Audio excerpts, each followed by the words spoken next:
Hello and welcome to the Renegade Report. Ramon is present. Jonathan is here. I see we did that backwards. Well, yeah, I can see it's live on my side. I'm not too sure about your side, I'm afraid. But welcome, Jonathan. Good to see you again. How are you on the front lines? Indeed. The heroes? My pots and pans are still not here, I'm afraid. I can't clang them to show my appreciation Unfortunate, for all unfortunate. that you do. Don't worry. I'm sure everyone in the super chat is thanking me for my service. So appreciate it. And please throw in your extra rants that you have lying around. I know you're all flush at this time of the month. We really need it because even though I'm still getting paid and you're not, just give me your money anyway. Isn't that how this works? I think it's how it works. Well, that's how it works for the Mail and Guardian. That's why they're going bust. So no, we don't ask for money. Yes. We just ask for your attention. So welcome everyone. Good to have you. Thank you for coming to the Renegade Report.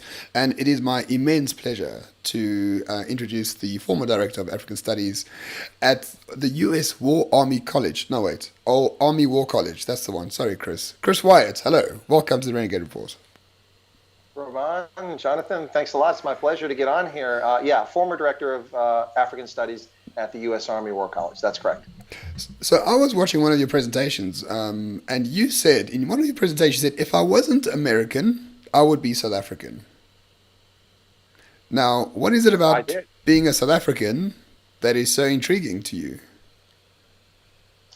Well, there's a lot of parallels between South African history and American history. The boundless optimism, the desire to escape from the confines of oppressive government control. And we can take this in any direction you want. If you want to go back to Bantu migrations into Southern Africa, we could even say the same thing there. But specifically, thinking back to European arrival in the Western Cape, then the Brits taking over and Boers moving to the east towards the Great Fish River to get away from authority and optimism, and then the tie to the land with farming, the importance of farming, which is also important in American history historically. And then just the ability to never say never and never give up. The United States expanded to the West. We had this concept of manifest destiny, and the Afrikaner nation in particular, but all of the people in South Africa, for the most part, had this boundless ambition. And so you see the Great Tract going up to the north and spreading out and growing. And people, it's just many, many similarities. And so I read a book when I was in high school called The Covenant by James Michener. It's historical fiction. And I don't know if you know James Michener, but he's a very famous historical fiction writer who wrote all sorts of successful books like Hawaii, Chesapeake, Centennial, Poland, Space. He usually picked a topic and he went off on it for like 1,200 pages in fine print. So it was quite interesting. Anyway, his book on the Covenant, I read it, and from cover to cover is like 600 pages of fine print, and it was on South Africa. So they take real figures and real events and intersperse fictional characters and tell a narrative. And I was like, wow, what a crazy, screwed up country. This is fascinating. Zulu, Xhosa, Khoi, San, Afrikaner, English, Portuguese. This is amazing.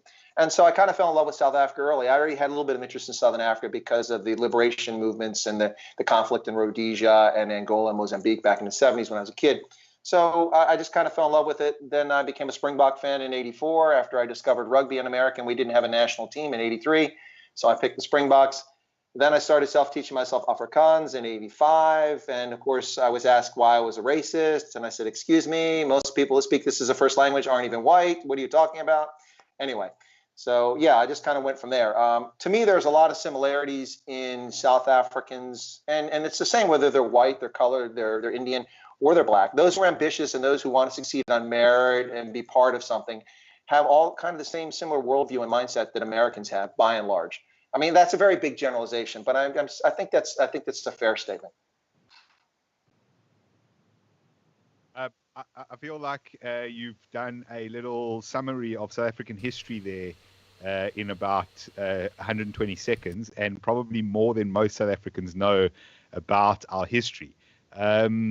It's is it just something that really interested you from the beginning, or you kind of came to fall in love with it? And I assume you know this volume of information about the rest of Africa if Africa studies is your area of expertise.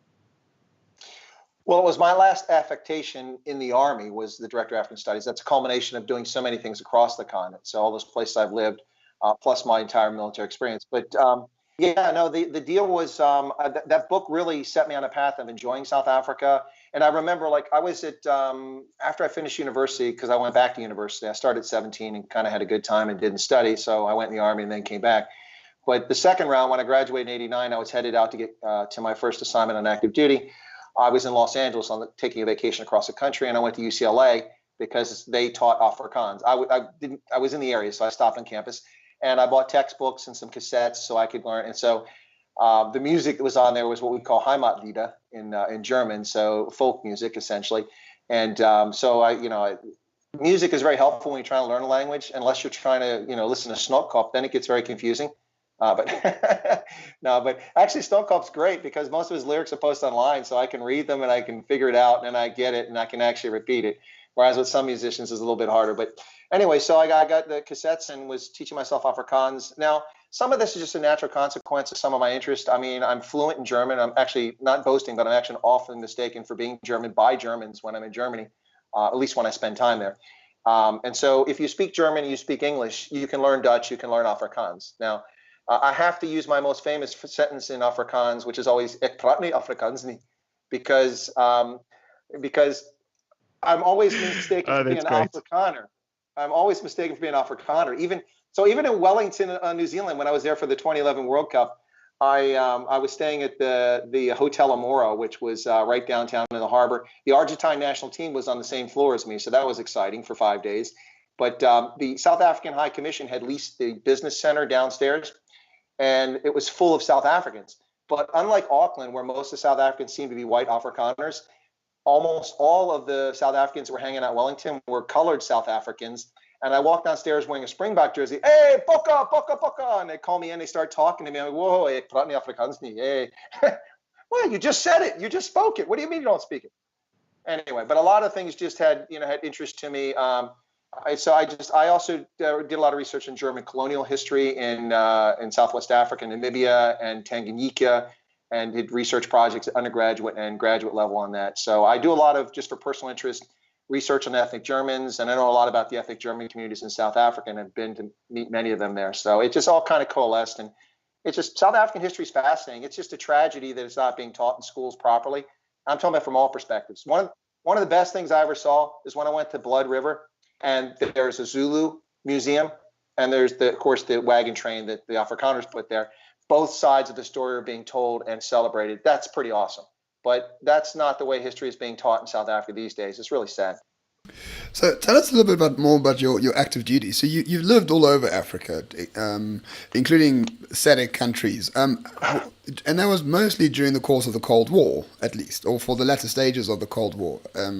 What was the sort of the American Army's thinking at the time about being deployed to these areas? Was it about, I understand it was fighting communism, don't get me wrong, but how did the geopolitical interplay between the Cubans, the Americans, the South Africans, the Soviet Union, it all came about, really, in the SADC countries, in effect? Well, yeah, by and large. The other main place that we did a lot of stuff was with Mobutu in the Congo, unfortunately. We supplied him with buttloads of cash for decades, which kept him in power, unfortunately. But and that was a big focus. We actually had U.S. military aircraft flights that flew in there every month to deliver supplies and to do other things, which we can't talk about. But anyway, most of my time during the Cold War was in Europe. It wasn't actually in Africa. So most of it has come after that. But I can speak a little bit to that. During the Cold War, Africa was kind of a tertiary operating space for the U.S. government and the U.S. military in particular. And we had no interest in putting troops there. We avoided it assiduously. It was something we tried not to get involved in. So what would happen is that we would, of course, use proxies. And of course, Jonas Savimbi was our biggest proxy in Angola. And now that was after we foolishly supported Holden Roberto and the FNLA, and in a sad attempt to overthrow the MPLA. The CIA put itself behind the wrong horse in a major way, very embarrassing. And then we shifted after the South Africans started supporting Savimbi. At least we became aware of it, and we supported Savimbi. And we were fellow travelers in that respect, not communist or socialist, but fellow travelers supporting Savimbi, reaching both of our needs. Now, for South Africa, while we didn't help South Africa a lot when it came to security and defense, we did look the other way a lot of times for what was going on, in part because the frontline state mentality and stopping the expansion of communism suited both of our needs, our geopolitical needs. So if the SADC was in the border war in the bush along the border with Angola, fighting SWAPO and the Angolans, and helping Savimbi. That was in our interest. So anyway, that's kind of where it was at. We didn't really send much in the way of troops here, but we've always, of course, had some soldiers assigned to embassies and working in security cooperation, that sort of thing. You have that all the time, everywhere, but not in any major way. The last time we had any major number of troops before the end of the Cold War in Africa would have been in Liberia during the Second World War. We had a number of troops there. It was a major station for us back then in the Second World War. But after that, the next time you saw any major U.S. troop presence was Somalia in '92. Yeah, I was just about to ask about Somalia in 92 and 93 specifically. I think it was 93 Battle of Mogadishu, if I'm not mistaken. Do you have anything to offer in addition to that? I don't know if you were involved in some terms of the intel and the planning there, but I assume you know a lot about what went down both in Somalia leading up to that and at the time. Well, let me share, Jonathan. So from my personal perspective, what happened was I was a brigade or assistant S2 at a brigade, so intelligence officer for a combat aviation brigade with, 2 Apache attack helicopter battalions and a general purpose battalion, so lift helicopters and reconnaissance, those sorts of things, plus a armored cavalry squadron, so combat infantry fighting vehicles that was part of that organization. We received an operations order, a warning order to deploy in 48 hours to Somalia. Right, this fell right out of the sky. I was the only person on my concern that probably could spell Somalia. I never heard of it because I knew I wanted to be an Africa specialist from the time I was enlisted. So I was keeping up on Africa because the bulk of my undergraduate studies at university were focused on African history. So I keep moving out of the picture there. I'm not sure which way to get. Sorry about that, guys. Anyway, so what happened with Somalia was we got this warning order. I was assistant to, and this is what happened. It was fascinating. So we're told 48 hours we're deploying. Then they came back the next morning and said, no, it's not 48 hours. It won't be till next Wednesday or next Friday. So we got about a week prep, which is, thank God.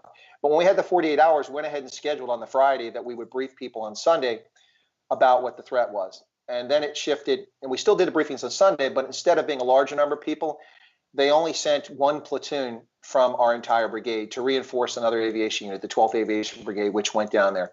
So we were part of the 1st Armored Division at that stage.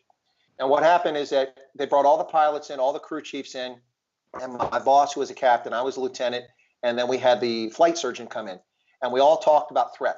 My boss talked about the geopolitical threat, which he learned very quickly, and talked about that. I focused on the actual threats to aviation and to the soldiers. And then the flight surgeon talked about the health threats, hepatitis, malaria, all those things that you don't want to get.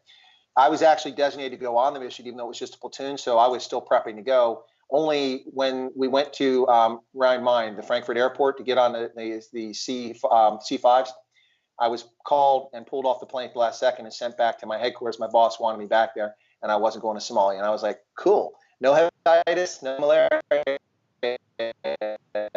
That works. And the unit went to Kismayu in the south, which was relatively quiet and obviously wasn't part of Black Hawk Down or anything like that. But what we did, and I'm not boasting, just telling you what happens here, we were never prepared for this threat, but I was well trained by the Army to learn how to be an analyst and adapt very quickly. We did the same thing in Iraq. No one trained us on Iraq threat, but we went to the Gulf War. Boom, there you are. So you have to learn quickly. So what happened to Somalia is I briefed my pilots about the threats to them. They're worried about, SA-6 missiles. Like, guys, it's a big missile. It sits on this launcher. No one knows where they're at. They probably aren't even operational. The batteries are dead. They have no fuel, and they're not going to fire something bigger than a helicopter at a helicopter. It won't even hit it. So I said, what you have to worry about in Somalia are small arms, so AK-47 fire, SA-7s. There's thousands of them. We don't know. Those little shoulder fire things you put here and you just push a button and they take you out. And rocket-propelled grenades. And one of the pilots says, excuse me, Lieutenant, what do you mean rocket-propelled grenades? Those are for taking out vehicles. I said, yeah, but if you hover over buildings in a major city where there's no obstruction, people just start shooting at you. They're going to get lucky and hit you. Well, what happened with Black Hawk Down? Small arms fire and RPGs. They fired thousands of RPGs, by the way, and only hit a couple aircraft. But my prediction came true. I'm not saying that to boast, but just say that that's something we adapted to. And I didn't go with them. So when the pilots came back about 4 months later from our unit, they redeployed to Germany. The platoon leader came to my office and walked in and stood at my desk and came over and put his hand out. And I stood up and I shook his hand. I said, what's up? He said, thanks, man. I said, for what? Well, we're alive because of the briefing you guys gave us. We didn't know what to expect. The unit that we were with, they didn't know jack about Somalia. They knew nothing about Africa. And the only intelligence we got in those 4 months was the briefing we got here on a weekend. Thanks a lot. I was like, that's cool. So, I mean, and what do you make of, I mean, the reasons for actually going to Somalia? Because it's still a little bit murky. I know you probably know the real reasons for going there, but the movie was excellent, by the way. I really enjoyed it. But apparently it was a little bit, the reasons for going there was not to save people. Well, let me disagree with you, Roman. Really? So, yeah. And this is what I call the politics of the diplomacy, of personal diplomacy, I should say. So you have statecraft, where states, of course, interact, and that's geostrategic. But then you also have, of course, internal to government. So our legislature will want to do something like PEPFAR, President's Emergency Program for AIDS Relief. They'll want to fund that because it's in our interest and supports our national goals. But then you have personal diplomacy, and that's when an envoy goes that would represent the president, or when a president himself or prime minister or chancellor steps in. And that's what happened here. George Bush was a devout Christian, George Bush Sr., and there were people around him. And this is the thing about personal diplomacy. You just got to get access to the king. You know what I'm saying? You got to get access to the king. So someone around him was showing him the footage of what was going on in Somalia.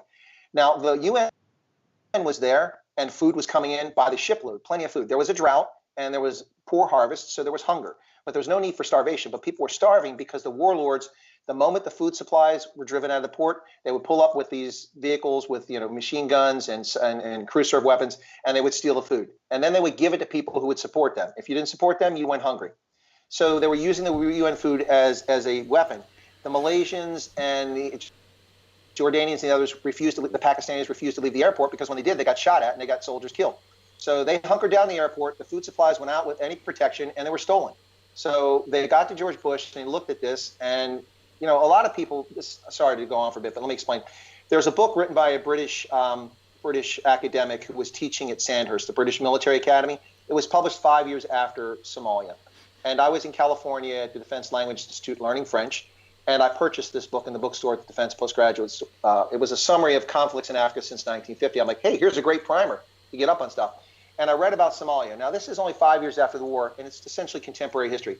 This British academic with a PhD said the reason George Bush went into Somalia was to win the election because he was losing. It was a populist move to get support. The problem with that is we didn't send troops to Somalia until after he was a lame duck president on the 9th of November of 1992. He had already lost the election when he sent the first troops to Somalia, the Advance Party. So it had nothing to do with the election. It was entirely an effort to do something humanitarian. We sent 25,500 troops with Marines, overwhelming force, to provide a law enforcement mission of securing the food supply and getting to people who were hungry. We prevented 800,000 Somalis from starving to death because of that interaction. Then the administrations changed. The new administration came in with no clear idea what to do, and frankly, in my view, clueless. They couldn't have done it. And what happened is that the last mission creep, and we started changing. In the meantime, we went from 25,000 troops down to about 2,800 troops, reduced our presence. We didn't have enough combat power to do anything serious. And then we undertook this effort to go capture ID, which they did. And all those lieutenants, well, I didn't get ID, but they got all those lieutenants. Unfortunately, we didn't have the armor to get back through the city, and it just all went to crap. Black Hawk Down happened, and Clinton ran away from Somalia, thus setting a precedent which impressed Osama bin Laden, and we paid a price for that later on.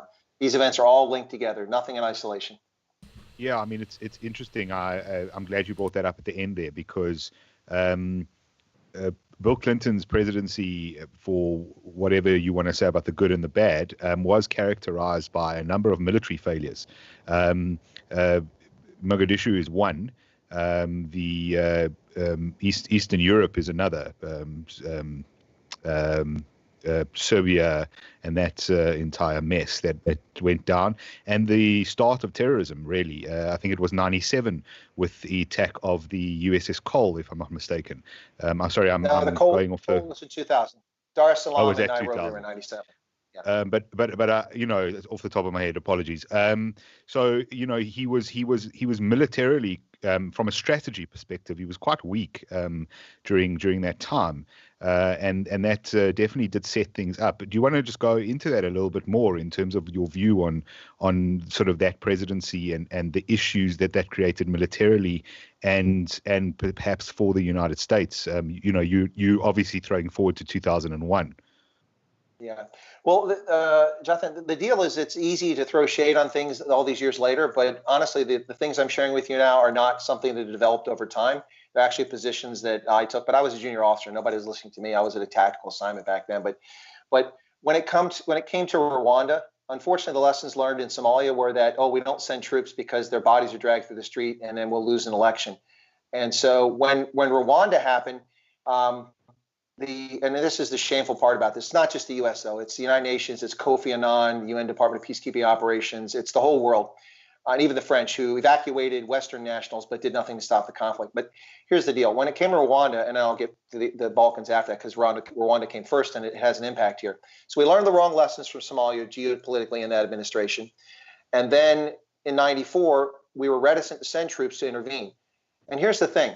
We didn't even have to send troops. We could have made a difference, and a lot of people could have survived. So this is not a matter of classification. It's been disclosed. You can find this on the internet. The document's been declassified. We had a commando solo flight, which has the ability to jam FM radio frequencies and prevent them from getting through. And during the genocide, what was happening, and we knew this, and of course, Bill Clinton and his Secretary of State and Kofi Annan lied to the world and said, we don't know what's going on. We don't know that it's genocide. We're all watching it on CNN. I was still watching CNN back then. But we're all watching it on CNN every day, watching bodies float down the river by the dozens. And we're seeing churches burn with Catholic nuns in there, torched and the doors locked. And we're seeing people all hacked to pieces. You know, it was not a state secret. Within 2 days of this happening, this was going around the world. Yet they were claiming they didn't know what was going on. Well, and there was nothing they could do. We had a C-130 Commando Solo aircraft that was based in Mombasa, just a few hours away in Kenya, that could have flown up around the border of Rwanda, a very small country, and jammed the frequencies of the radio stations, which were giving the instructions to the genocideers who were going out and telling them, go to the school in the supply closet. That's where the boxes are with the machetes. Take them. The list will be next to it of who you're supposed to murder today. I'm not making this up. That's literally what was being done because it was planned ahead of time, but they didn't brief the entire country. But much of the country took part in the slaughter. So instead of jamming those radio frequencies, there's a memorandum you can find on the internet. It's a true document in which the U.S. government and the Department of Defense says, well, it will cost $10,000 an hour or something like that to do this mission. It's not really something we can do. We haven't done it before. And I was in Germany on alert to go to Rwanda. This was another situation we were told you're going to go in just a matter of a couple of days to Rwanda, and you're going to evacuate Western nationals, and you're also going to intercede to stop the fighting from spreading wherever you're doing these operations. So we were going to deploy there in Rwanda, and that was just before I left to go back to my advanced officer training as a captain in Arizona. So I left, and I was in Germany as this was falling apart, and as I went back to the States, it continued on. But excuse me.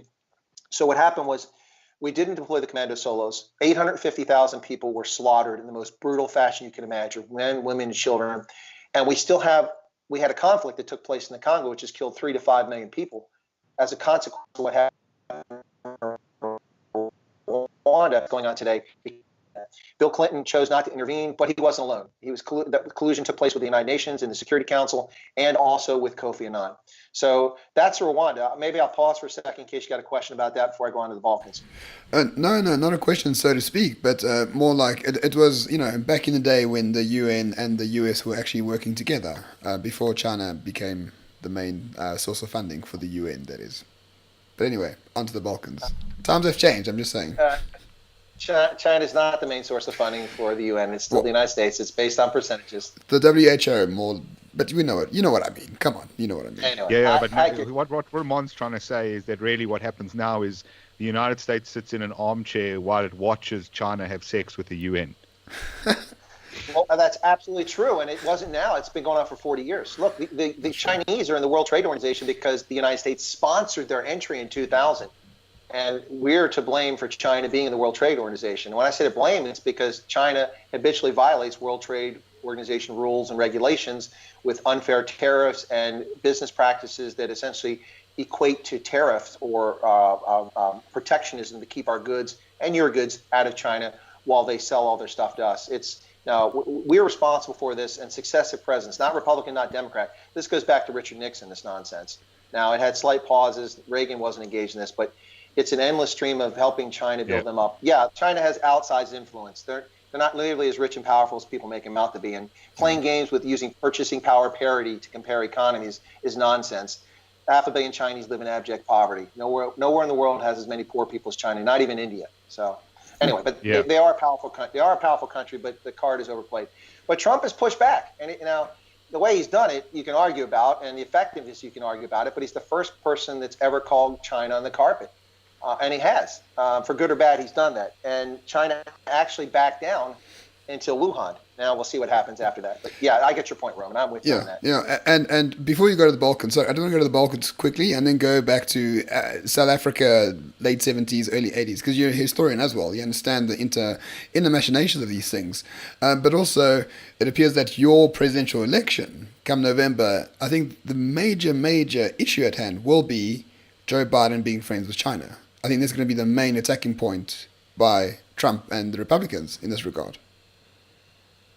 Well, I would agree with you. It could be, but it's only going to be if a lot of money is spent by the Republicans. The media has no interest whatsoever in talking about Tara Reid or about Joe Biden's cozy relationship with China or his son's $1 billion contract for non-existent service to China.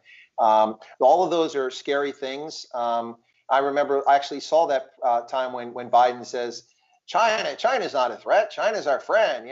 China's prosperity is our look. Okay, let me get something clear here because I don't want to come across. I don't hate China. I'm not against China. That's a true statement. It's a sovereign state. It's welcome to participate in the community of nations, but it cheats all the time, and I'm going to call them out when they cheat. Now, I've worked with the Chinese in Africa, in security operations and peacekeeping in Liberia. I worked with the Chinese, and I've also worked with them other places, not always by choice, but did. And I can work with them, but I know who they are. I don't trust them for a microsecond. And I know what they're up to, and I know what is in their interest. And sometimes their interests coincide with our geopolitical interests. Sometimes they don't. But all this bootlicking, sycophantic nonsense by socialists and leftists across Africa about how wonderful China is, it's nonsense. And by the same token, you get the overreaction in the West by the Chinese debt trap. There is a Chinese debt trap, but it's not this grand master plan, in my view, to burden all of African debt. It's a consequence of African leaders doing what African leaders often do, and that's, getting food now and not saving seed corn for the future, if that makes sense. Yeah, constant problem. And one must read Martin Meredith to understand this in more detail. A very good book. I can't remember what it's called. But anyway, quickly, Chris, onto the Balkans. Because the Balkans, that was a messy one. That was vitally messy. According to my friend who lives in the USA, completely anecdotally, Clinton went in to go to war because there was a segment of the population that wouldn't vote for him unless he did so. There's another conspiracy theory for you.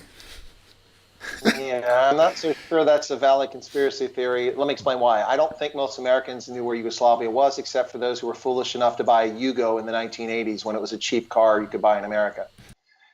Yeah, so we bad car. Oh, it was, but they sold thousands of them in America in the 1980s because they cost nothing. It was like Fred and Barney, Fred Flintstone and Barney Rubble. You put your feet out and get the car moving. The Flintstones. Yeah, no, but they sold them. So I don't think a lot of Americans knew or cared much about the Balkans, in particular after the Somalia debacle and not going in Rwanda. So we finally started going into the Balkans in '95 into Bosnia. But the thing is that was too late to go. Now, I'm not arguing we should intervene, but here's again another personal story. I was in Germany at the time, and I came back from the first Gulf War, and I was in an armored battalion that was designated for deactivation. We had already been deactivating before we went to Saudi Arabia and Iraq. So we came back, we turned in our tanks, and those of us had 18 months left on our tour, stayed in Germany, just got reassigned to another unit, and there were dwindling units. And then those who had less than 18 months went back to the States. So I had over 18 months, thank goodness I got to stay in Germany. And I wound up getting there, and we're turning tanks in. And as the intelligence officer, there was nothing exciting to do. Nobody cares about any threat. You're trying to shut down the unit, get rid of your equipment, and send people home. So I would go to staff meetings each week or a few times a week because we're deactivating. I say, hey, listen, guys, Slovenia and Croatia are talking about declaring independence. This is a big deal. And they look at me cross-eyed like, what are you talking about? So, well, we employ about 30,000 Yugoslav nationals at our military bases in Germany. And some of them might be happy or unhappy if we do something, don't do something. There's possibility of sabotage. Now, that never happened, but, think as an intel guy, I was thinking about the possibility. And I said, so we should pay attention. So like, just go away, Wyatt, go away. So then I moved over to an aviation brigade, which I mentioned before. And I was at the aviation brigade a few towns away, and where I was assistant to. And I started saying, you know what, this is going to be a mess, because then Slovenia had a 9-day war. The Yugoslav National Army moved out. They let them have their independence. But then they fought this brutal war in eastern Slavonia, in the Krajina, in Vukovar, Vinkovici, in the eastern part of Croatia, Serbs and Croats, horrible war. The UN sent peacekeepers in after about 6 months, and I'm watching this, and I started tracking the war through open source media because I didn't have any classified stuff. So I'm putting up the UN units, I'm putting up the Serb units, and I'm watching reports about how there's 150 people during the week, but then on the weekend there's 1,200 people in the brigade, because literally they were grabbing guys who worked in Belgrade, and their weekend job was they went to fight and kill Croats in Croatia. Anyway, so I started tracking this, and I became known because I told people about this all over Germany. People knew that Wyatt was tracking this thing. So I started ordering maps, and we had an entire arms room, probably about 100,000 sheets of maps for all the Balkans. I ordered them up periodically. And so when it's time to go to the Balkans, I actually had left to go back to, this was after Rwanda, I left to go back to the States. They finally negotiated the Dayton Peace Accords, but this is after Bosnia declared a plebiscite in 92. They tried for independence, and they had this horrible war. 50,000 children were born from rape, gang rapes there, 200,000 people killed. Just absolutely brutal. The map redrawn completely with ethnicity, such a mess. And then we went in. So it wasn't a war. The war took place in Serbia when the Serbs were misbehaving, and then Clinton decided to bomb the Belgrade and the Chinese embassy. Maybe that's why they're angry at us, Chinese embassy. All right. Good. So we move on from there. I know Ramon wants to get onto South African stuff, so let's move there first, because I want to get into the sort of modern era, which I suppose is 2001 onwards. But let's talk West Africa, and sort of the 70s and 80s, Angola. Your first fascination with South Africa, and I suppose working beside, I guess, the South Africans and others at the time. Tell us a bit more about that time. I mean, we've all heard stories. We either have parents or sort of older peers who were there, or sort of funny stories on the border. I have to be honest, I've never heard much about our prowess on that border. I've always heard about a lot of incompetence or messing around, but obviously that's from people that were definitely privates, or very low ranked. Tell us a bit more about what really went down there and sort of what subsequently happened. I called off the last part. I think you said tell you about what happened there and what happened subsequently. I think was what you said at the end, Jonathan. So I'll go for that. Okay. Yeah, Roman's giving me a head nod, so I think I got it right. Okay, so yeah, of course I wasn't there. I was in high school and junior high school back in those times. But as a historian, having studied it extensively, the thing is, like I said, the U.S., we backed the wrong horse. Holden Roberto talked a good game, and we were suckers, and we supported the wrong horse.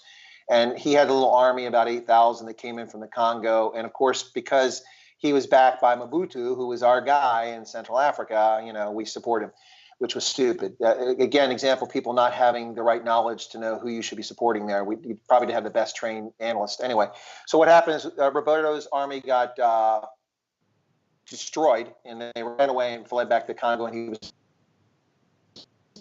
never after it started in 75. So there was an amendment put in Congress in 77 or 78 called the Church Amendment, which prohibited us from supporting the rebels in Angola.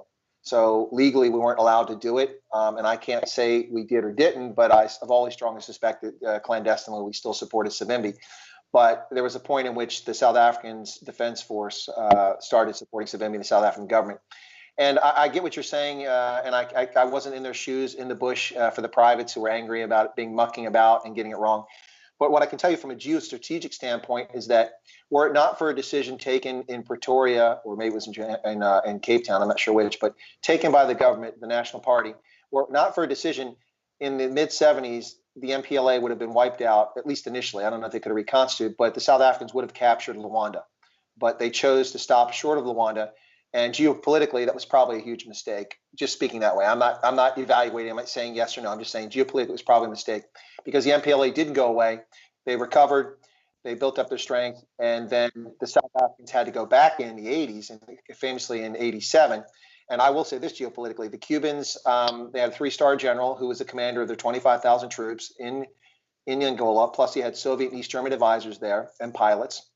And you had a small battalion minus or so, or maybe battalion plus of South African forces with Rattels and Ruikats and things like that that are in the bush out there. And G5s, they had G5s, that was good. And they also had some aircraft. And they basically beat the living bejesus out of the Cubans and the Angolans and just wiped out brigade after brigade. Now, they had no political objective to go beyond the southern part of Angola, so they never really went and threatened Luanda again. But they probably could have. They had the Angolans and the Cubans on the run. So the Cubans like to retell history and say that it was a great, glorious victory for Cuba in Angola, supporting our socialist brethren. But the problem with that story is twofold. Number one, the two legacies of Angola for Cuba, aside from the fact of dead and mutilated soldiers and handicapped and missing limbs who came back from combat, which is a number of soldiers, a few thousand. Aside from that, the two legacies are HIV was delivered to Cuba. It came from Angola. And the other legacy, now the Cubans, because of the draconian methods of isolating people, far more effective than COVID-19 measures in South Africa, by the way. I wouldn't advocate for it, but by isolating, they kept it from spreading. But that's how it got to Cuba, because soldiers were banging local nationals there and knocking boots, and they brought it back. Early days, people didn't even know about it back then, but it was there. And then the other legacy is the three-star general who was lauded as a national hero of the revolution who came back was tried and executed shortly thereafter for his failures. Of course, that's not what he was tried for, but he was tried and executed. So geopolitically, the South African military was absolutely amazing, and I would say on par with any force in the world, top-notch force, the SADF back then. Yes, I know if you were a recruit, you were a troopy. Their training methods were brutal. It's the last thing you wanted to do. Nobody wanted to go to the Bush War. But people, from a perspective of what they did, should be proud of what they accomplished in uniform, whether they're on the right side or not. They did amazing things as soldiers. Anyway, so I'll leave it there. But that's kind of the legacy there. Of course, then famously, I guess I won't leave it there. Let me go on a little bit longer. But famously, we lost interest during the Clinton years because what happened? I lost interest. I was a big backer of Savimbi. I thought he was an amazing guy because I fell for it, or maybe he just changed. But then everyone agreed to an election in 92. And by the way, the U.S. Air Force in Germany sent C-130s and C-5s to Angola. And we airlifted something like 100,000 combatants and flew them all around the country, because you can land a C-130 anywhere in a sod strip, and took people back to their home districts so they could vote, because they hadn't lived there in 10, 15, 20 years because of the Civil War. So we did that for them. Almost nobody knows about it except the pilots who flew back then. And then they had the elections, and Savimbi didn't win. So they went right back to guerrilla warfare, and they started attacking Luanda. And that's when I'm like, this guy doesn't care. He went to an election. It was a legitimate election. He lost. He doesn't care about the country. He just has an ego. So I lost interest. My country lost interest, and he was left to the wind. Even the South Africans by then, because they were dealing with the war between Inkatha and the ANC and KZN and turning over and ending apartheid. That was a backdoor. Nobody cared about it. So Savimbi, with the Angolans, with the help of the Israelis, used a drone to hunt him down and took him out. And since then, Angola's been on a different path. Yeah, very much so. State capture 5.0 times 1,000%, really.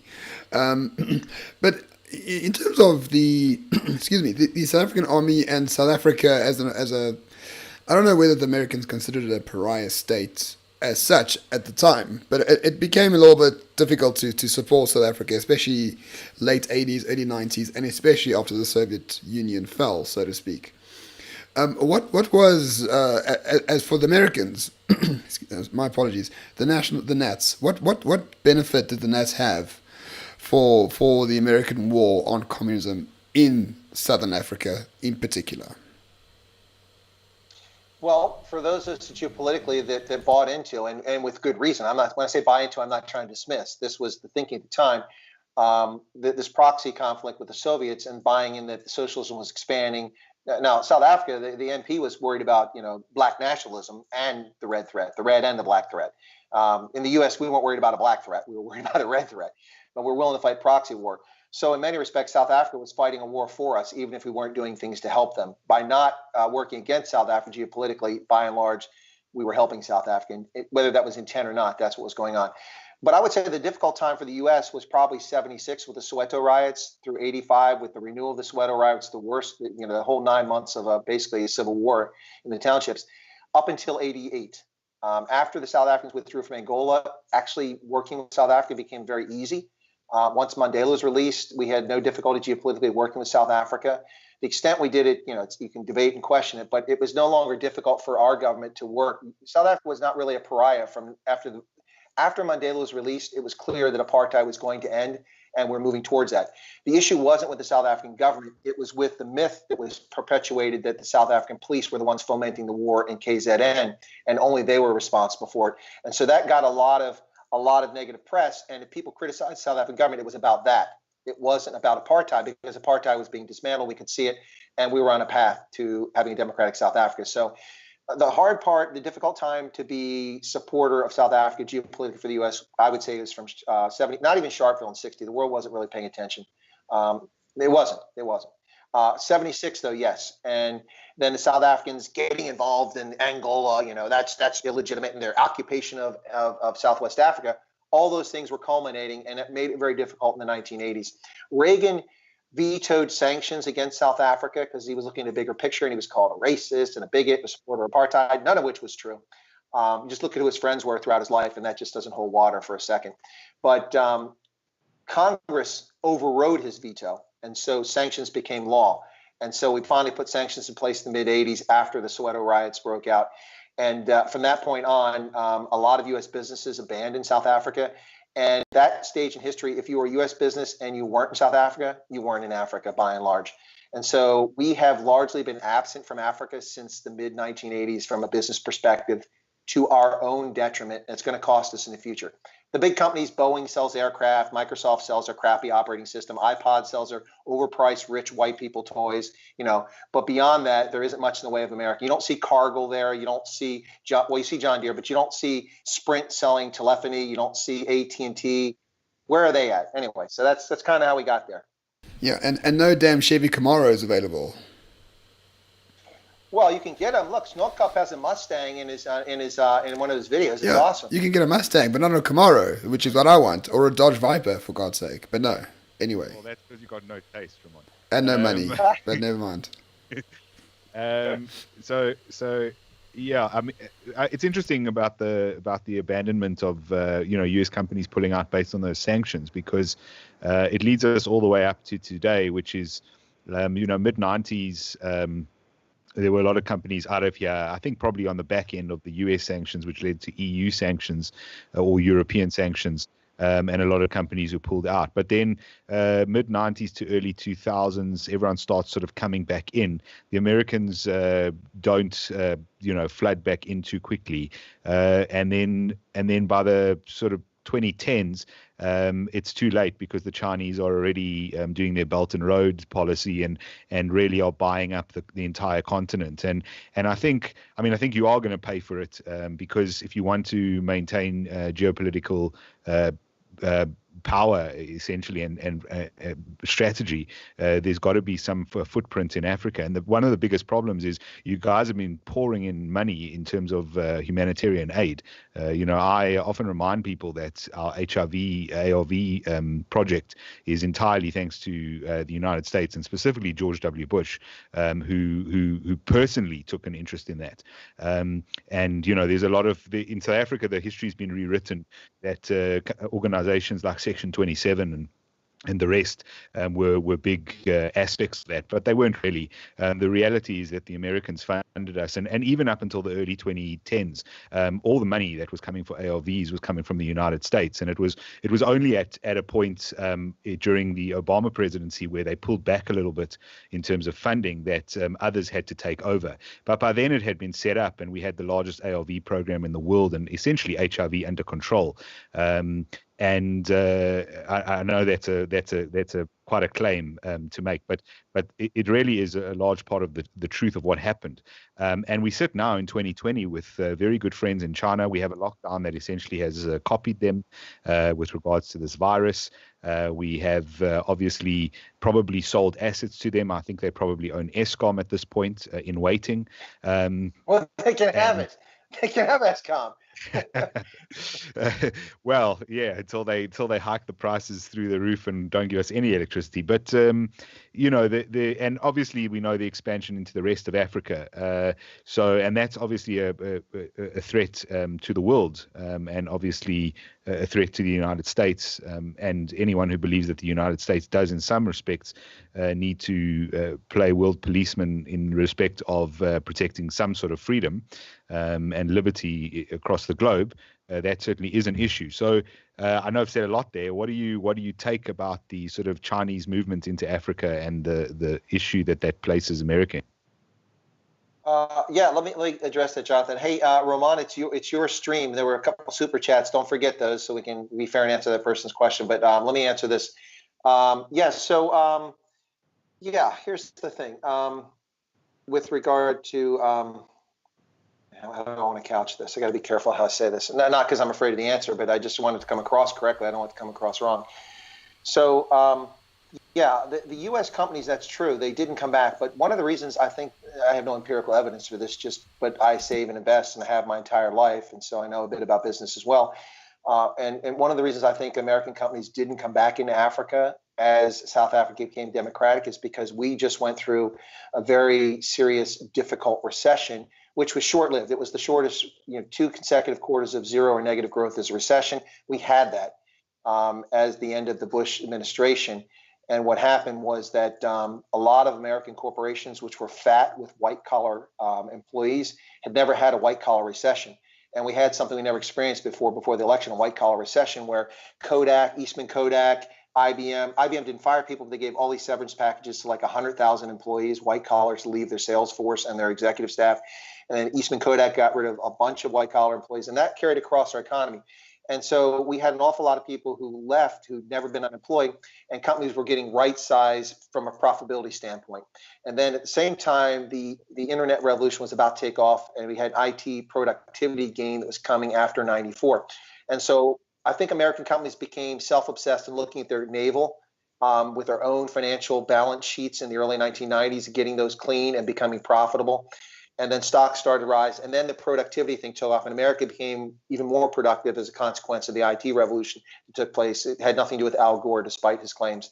Anyway, so that took off. And then what you have is, as you said, Jonathan, by the time the Americans wake up, you didn't say this, but we had 9/11, which distracted us. And then by the time we wake up, it's too late.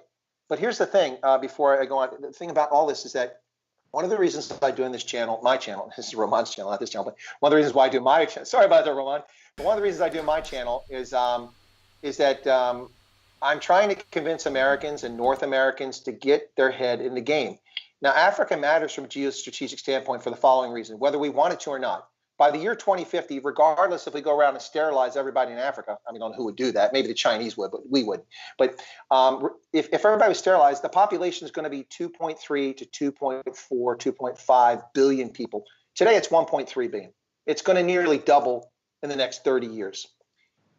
Today, the United States has 330 million people. We have a consumer market of about 200 plus million people, and we're vastly wealthy. We're rich wealthy when it comes to the rest of the world. That's just a reality. That's not a boast, folks. That's just a reality. For good or bad, that's the case. Are we going to sit by and let a 800 million to 1.2 million consumer market in Africa pass us by? Because that's where the consumer growth is going to be in the next 3 decades. It's not going to be in Asia.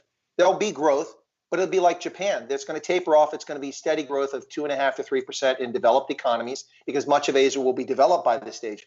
But Africa has so much room to grow. That's where the labor is going to come from. That's where the consumers are going to come. Now they're rich in the UK or France or the US, but they're going to have disposable income. They're going to want to buy all the gadgets, the tools, the household goods, the paper towels, the food that we have to sell. If we don't get involved in Africa, we will be a second-rate geopolitical actor in the year 2050, and that's what I'm trying to avoid. That's why I do that. So does that answer your question, Jonathan? I think. Yeah, it absolutely does, and I think it's vital. It's truly vital that the United States gets more involved in the continent.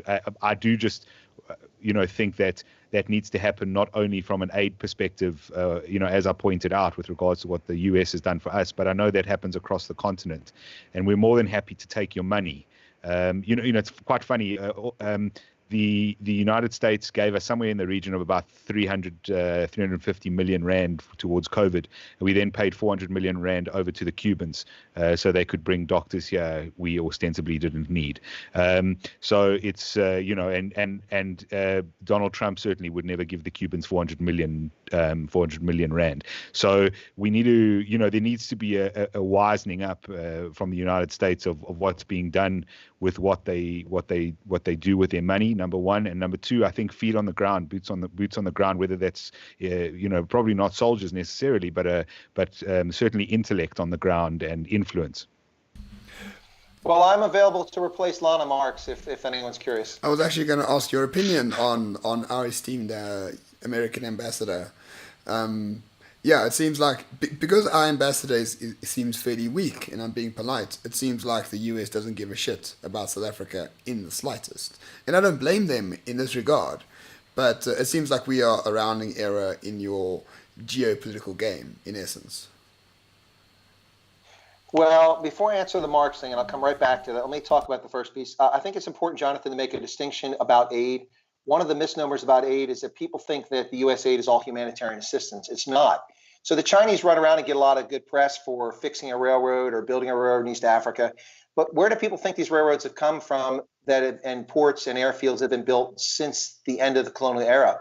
They've come from assistance, development assistance. When it's aid, it's infrastructure. We've been building infrastructure in Africa for 4 or 5 decades, but we're not running around tooting our horn all day long and getting a sycophantic press to go, "Oh, look at the Chinese. They're so generous."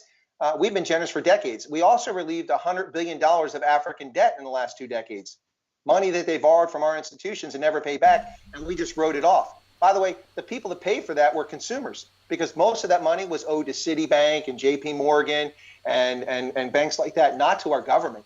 So they convinced those banks to write it off, and that meant my bank fees were higher because some African dictator in some country pissed the money down the drain. So I think there's a distinction that needs to be made. But I think one of the big failures on the part of the Americans is that despite the fact that we have Hollywood and we have such a huge global media presence and we've kind of created that market globally, our government, in my view, is abysmal at strategic communications and doesn't get it right from the get-go. So now to answer Roman's question about Lana Marks. Okay, so here's the thing about ambassadors, guys. 2/3 of our ambassadors around the planet are career foreign service officers who rise through the ranks, just like we do in the military, and they become ambassadors. Some of them do it on multiple tours because they're very talented. Some, here's your retirement tour. You're the ambassador in Lesotho. Have fun. Anyway, got a new prime minister today, I hear. Tom Tabani's off the hook. He's been pushed aside. That's right. Yep. It happens when you might have murdered your wife. No, it was his wife that did it. He had nothing to do with it, honest. Anyway, he had no foreknowledge. Anyway, he's an octogenarian. He just turned 80. Leave him alone, man. Anyway, come on, man. Anyway, but my Joe Biden there. Come on, man. Yeah. But anyway, so Lana Marks.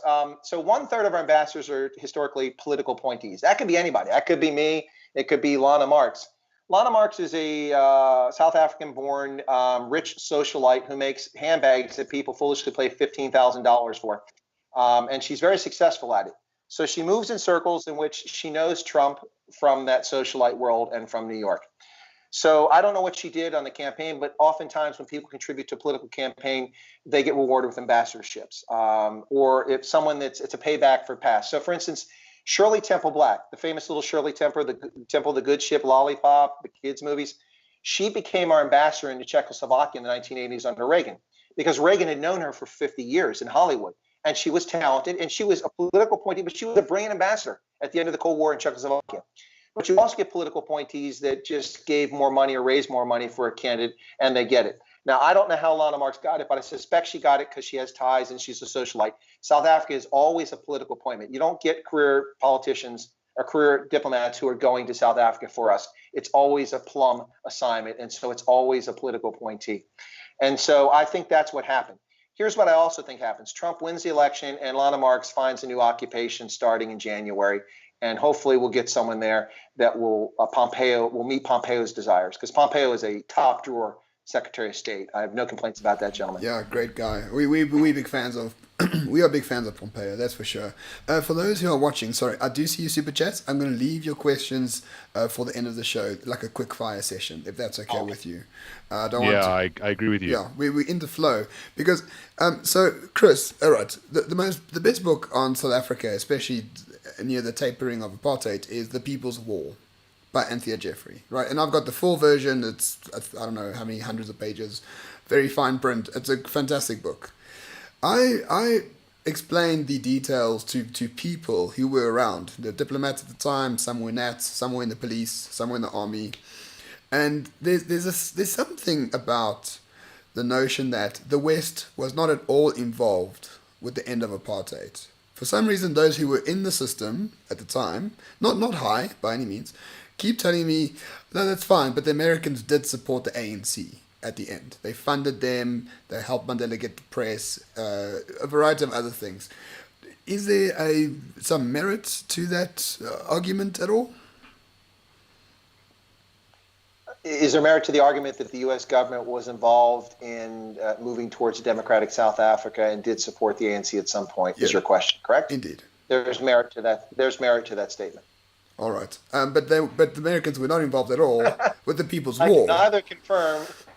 But there was no. Oh no. The People's War was very much a localized political conflict between the IFP and and the ANC. And then when you read The People's War, Anthea Jeffrey says, well, I mean, the Nats didn't know what the hell was going on, and they weren't involved in a material way. Any evidence for that? She puts good evidence in the book, by the way. Yeah, I've got that book, the condensed version, because shipping the full version cost about $8,000 through DHL. So so I have the condensed version, which you can get here in a reprint. And I've not finished reading. I've read through it, parts of it. So I haven't seen any evidence to say that the Nats don't know. I would disagree, having lived through that time frame. I wasn't in South Africa, so I can't say from a personal experience, but just seeing it from the outside, I'm sure that there were parts of the security service, because let's be honest, by the end of apartheid, it wasn't a republic. It was a security state run by the intelligence, the SADF, and the police. That's who ran the country and the president. Sounds vaguely familiar. When did that happen again, Jonathan? Oh, wait. Say that again, Ramon. When did we last have a security state run by the intelligence services, the police, and the army? I can't remember, other than the late 80s. Oh, it eludes me, Ramon. It eludes me. Sorry, Chris. On to you. It's quite all right. Yeah, no. I lost my point there. I was talking about the security state, but why was I talking about security state? It wasn't a republic at all. It was a security state, and no doubt you're saying they might have an element to play in the so-called People's War at the time. Well, no. I know. Okay, I'm not saying they played a part. Although it's always okay. I agree with Anthea Jeffrey that that's propaganda by the ANC. That this third force nonsense. I think that's utter nonsense. Does that mean de Kolk and others? There weren't others that were involved in doing something or looking the other way or helping out. That may have happened, but it wasn't a government policy, an official one.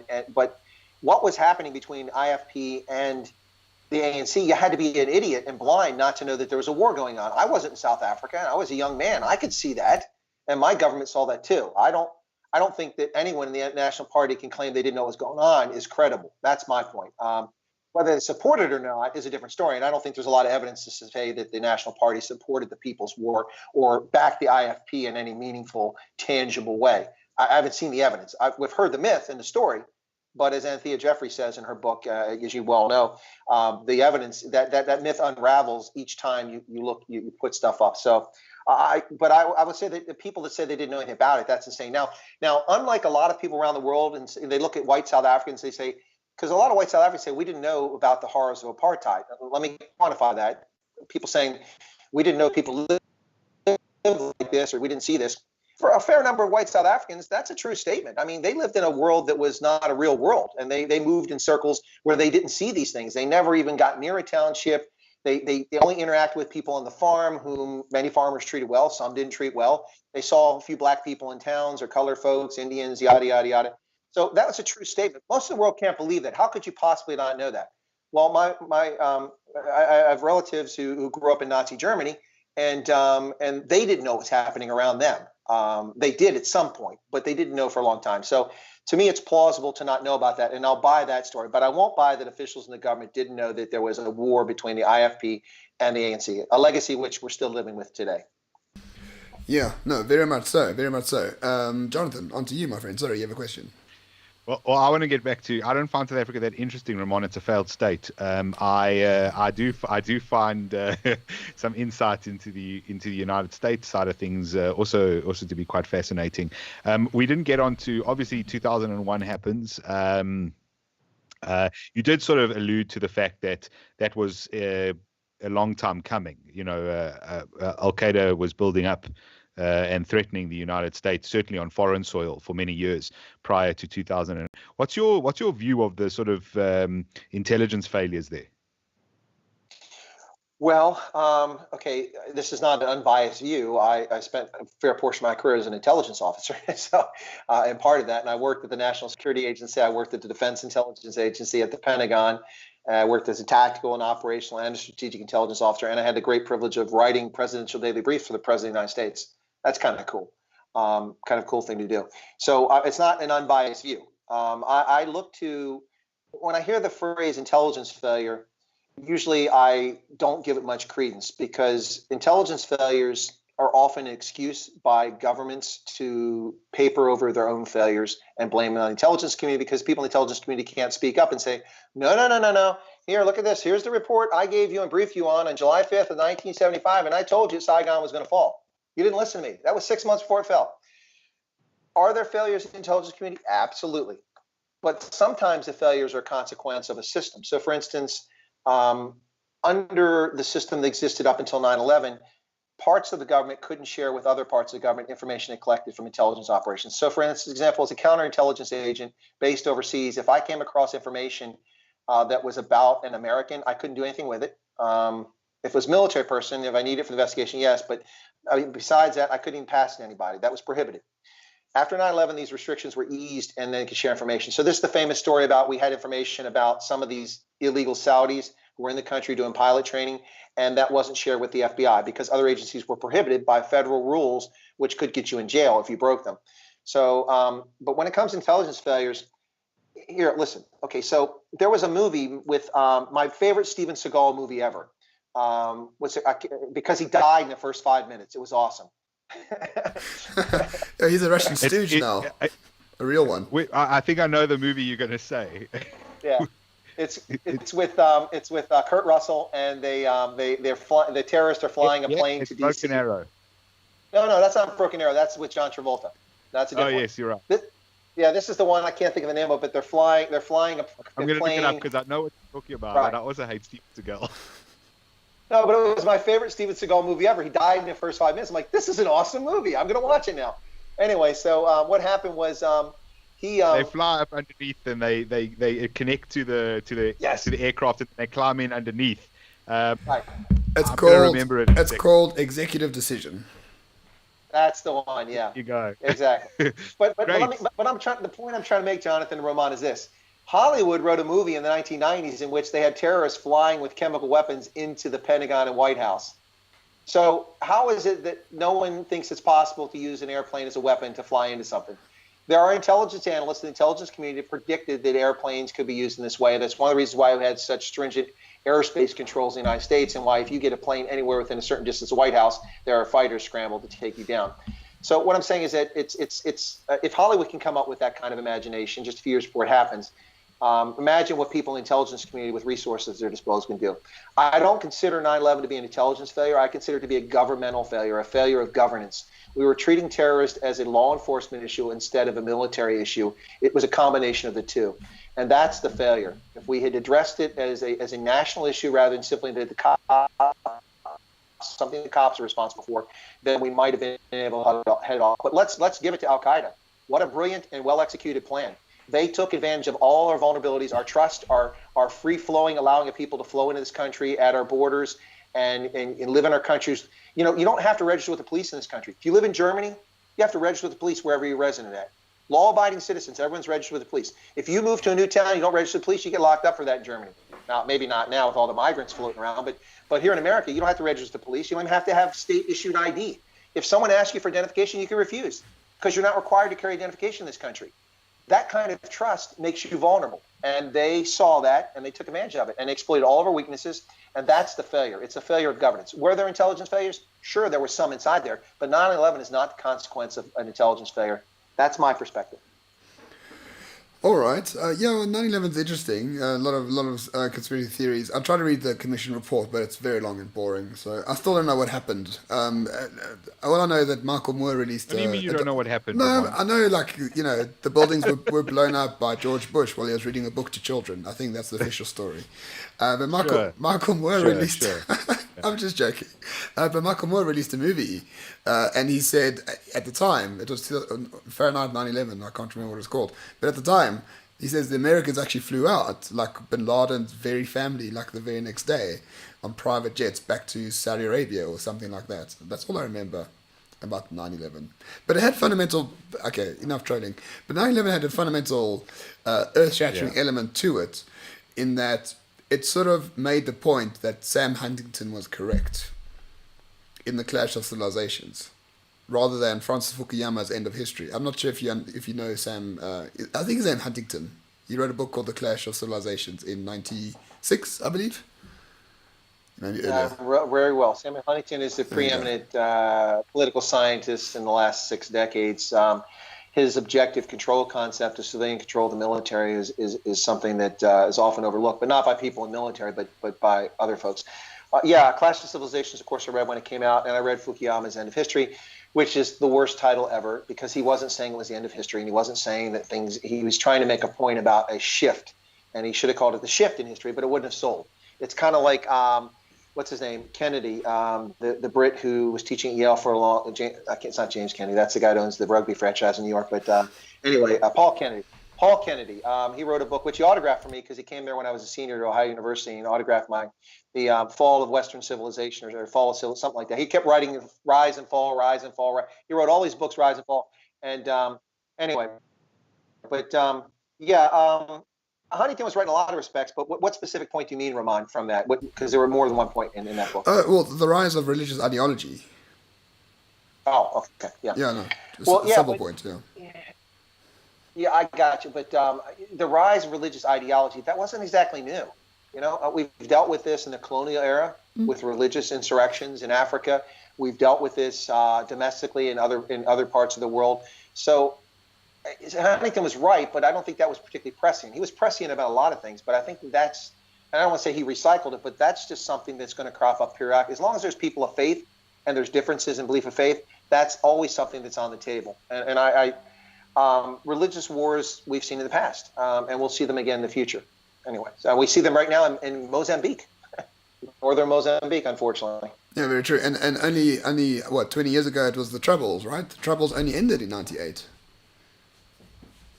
Exactly. That's what I get a kick out of when they're always like, it's anti-Islam. It's all the Muslims are terrorists. We weren't looking at any Muslims. We were looking at Irish and Germans and Greeks. They were the terrorists. And nobody cried racism or discrimination when we were hunting down Irishmen in Boston for supporting the IRA, or when the freaking Red Army faction nearly blew me up at the Frankfurt PX in 1985. I missed the bomb by 15 minutes. I drove away, thank God. Or, they killed our service members in Greece November 17. Those were white Europeans, Christians. They weren't, that were sort of Christians, but they weren't Muslims. It's not anti-Islam. Of course, there's people who are anti-Islam. There's people who are anti-Christian. Come to America, there's plenty of them. Ironically, in a country that's 75% Christian, we got anti-Christians here. But anyway. Well, the biggest anti-Islamists are the Islamic themselves, depending if you're Shiite or, what's the other one? I forgot already, my word. Anyway. Sunni. That's the one. Jonathan? Yeah. All right, cool. So then we have, obviously 9/11 happens. They go into, obviously they motivate to go into Afghanistan and then go into Iraq. We know, I don't want to really rehash all of that. I think it's long debated. And really it's long in the tooth for me because I don't care that Saddam Hussein's not on the planet anymore. I'm quite happy about that. But what I am interested in is really what Donald Trump has done in your perspective for both the United States military and sort of positioning in the world as a power. really as a military and diplomatic power, for good or worse? Well, that's a complicated one because the moment you start to answer it, the trolls start attacking you from either side, but particularly from the left. So I should put this in perspective so you know where I come from vis-a-vis Donald Trump, okay?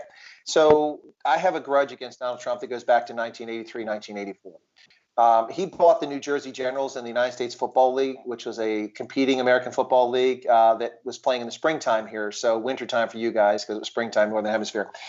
And it was fantastic. Some of my favorite NFL players, Jim Kelly, Andre Reed, Bobby Hebert, they all played in this USFL. And I got to watch football twice a year. So it was awesome because I liked football back then. And then Donald Trump bought the New Jersey Generals. He signed Herschel Walker. It was fantastic. They were a great team. But he demanded that the league shift their season to the fall and compete with the NFL. And they did, and they folded within like 3 weeks or a month after they started playing against the NFL because nobody went to their games. They lost a ton of money. So I still blame Donald Trump for the destruction of the USFL, which is a sports league that I truly enjoyed. I was at university then, so I'm still angry about that. And then I watched his Apprentice show, and I'm like, this guy is so full of himself. This is entertaining just because he's full of himself. I don't have issue with the guy having gone bankrupt. You know, lots of entrepreneurs have been bankrupt many times and recreated themselves. Look at Richard Branson. The guy has failed far more often than he's succeeded, but he's fabulously wealthy, and he's looked at as some kind of oracle. He's smart, he's brilliant, he knows how to make money, but he makes mistakes. So Donald Trump has made a lot of mistakes in business, and I have nothing against that. As a politician in office as president, much of what he has done, not what he says. That's a distinction here. With Donald Trump, it's not what he says because he trolls everybody. As Rahman says, he's the best troll on the planet, or the most effective troll, something like that. And he's right. He trolls people because he gets off on it. It juices him up. It gets his engines revving. So you can't go with what he says. Kind of like about a month ago when this dispute, because we have a federal system, the governors have primacy for public health in their states.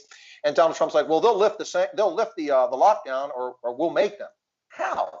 He can't do that. And like one journalist actually asked the question and then he backed off because the rest of them just sat there. Well, who do you think you are to do that? Well, listen, you moron, if you'd study civics in high school, you know he can't do that. You would ask him, who do you are to think you can? Anyway, so Trump obviously isn't going to do it. He just did it to get people excited.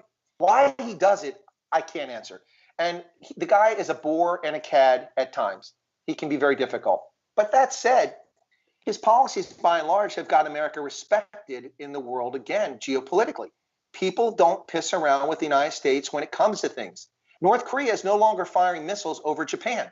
Before Trump threatened them and started calling him Little Kim, not that he'd been mistaken with the rap singer Little Kim with the pink hair, but calling him Little Kim, before he did that, there you go, Rocket Man. Yeah, we called him Little Kim first, then he called him Rocket Man, which stuck better because the Elton John movie had just come out, so I think that's why it stuck. But so before he did that, North Korea was committing an act of war every few weeks. When you fire a ballistic missile over a country's airspace, that's an act of war. That's not a mistake. They intentionally did that. They escalated the situation. Donald Trump has diffused all that. Little Kim now is busy arguing with his sister about who's going to be in charge when he passes away. So anyway, she's probably the power behind the throne, kind of like Nkosazana Dlamini-Zuma, the actual president of South Africa. But so that's what's happening. So Donald Trump, his policies by and large, like immigration. So here's the thing. Donald Trump is anti-immigration. I read another thing in the Atlantic recently, which is just a piece of garbage these days. Well, listen, yeah, you agree, Jonathan. Thank you. I used to be a very religious reader of the Atlantic. It had some balanced articles, but it's become a leftist rag for the last 10 years. 4 years ago, the Atlantic was possibly the best publication in the world, actually. Well, and then it went off like the deep end. Just absolute Trump derangement syndrome. Well, at the time of ISIS, the Atlantic had probably the best long-form article on ISIS ever. It's like, what do they want? And it was like 6-7 pages. You understood the entirety of the ISIS ideology in one paper. But now, I read another article, and it's just terrible. It really is. Well, I was a devout reader of The Economist for decades. In fact, so much so that on my trip to England in 1992, when they were closing down all the colleges, I was in London in quarters, and I renewed my subscription in person at the office of The Economist. I kind of venerated The Economist because it was objective. But The Economist is a leftist piece of garbage now that's calling for state ownership. Where's that coming, capitalism?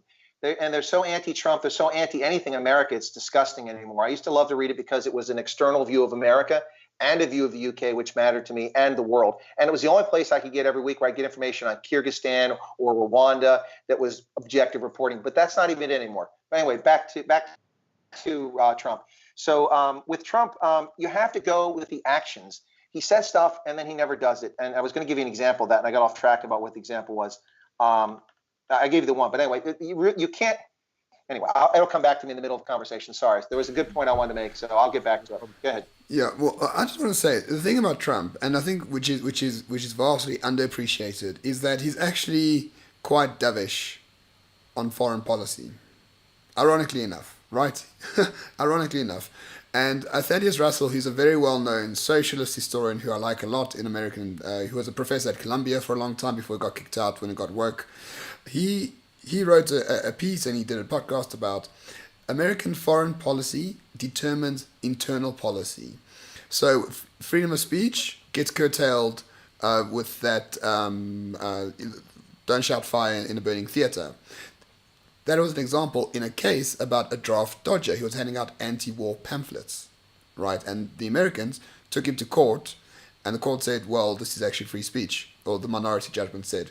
A lot of the civil asset forfeiture units in America are ex-army guys, ex-army weapons or equipment is used for civil asset forfeiture.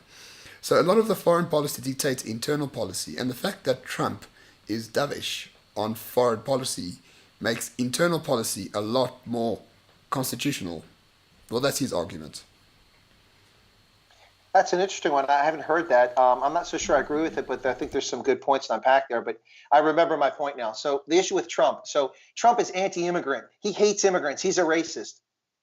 Look at the immigration figures to the United States. The 3 years of the Trump administration, there's barely a difference over the last 4 years of the Obama administration for the 1 to 1.3 million people who come to this country and become citizens each and every year. It is virtually unchanged, slightly lower, but not much lower.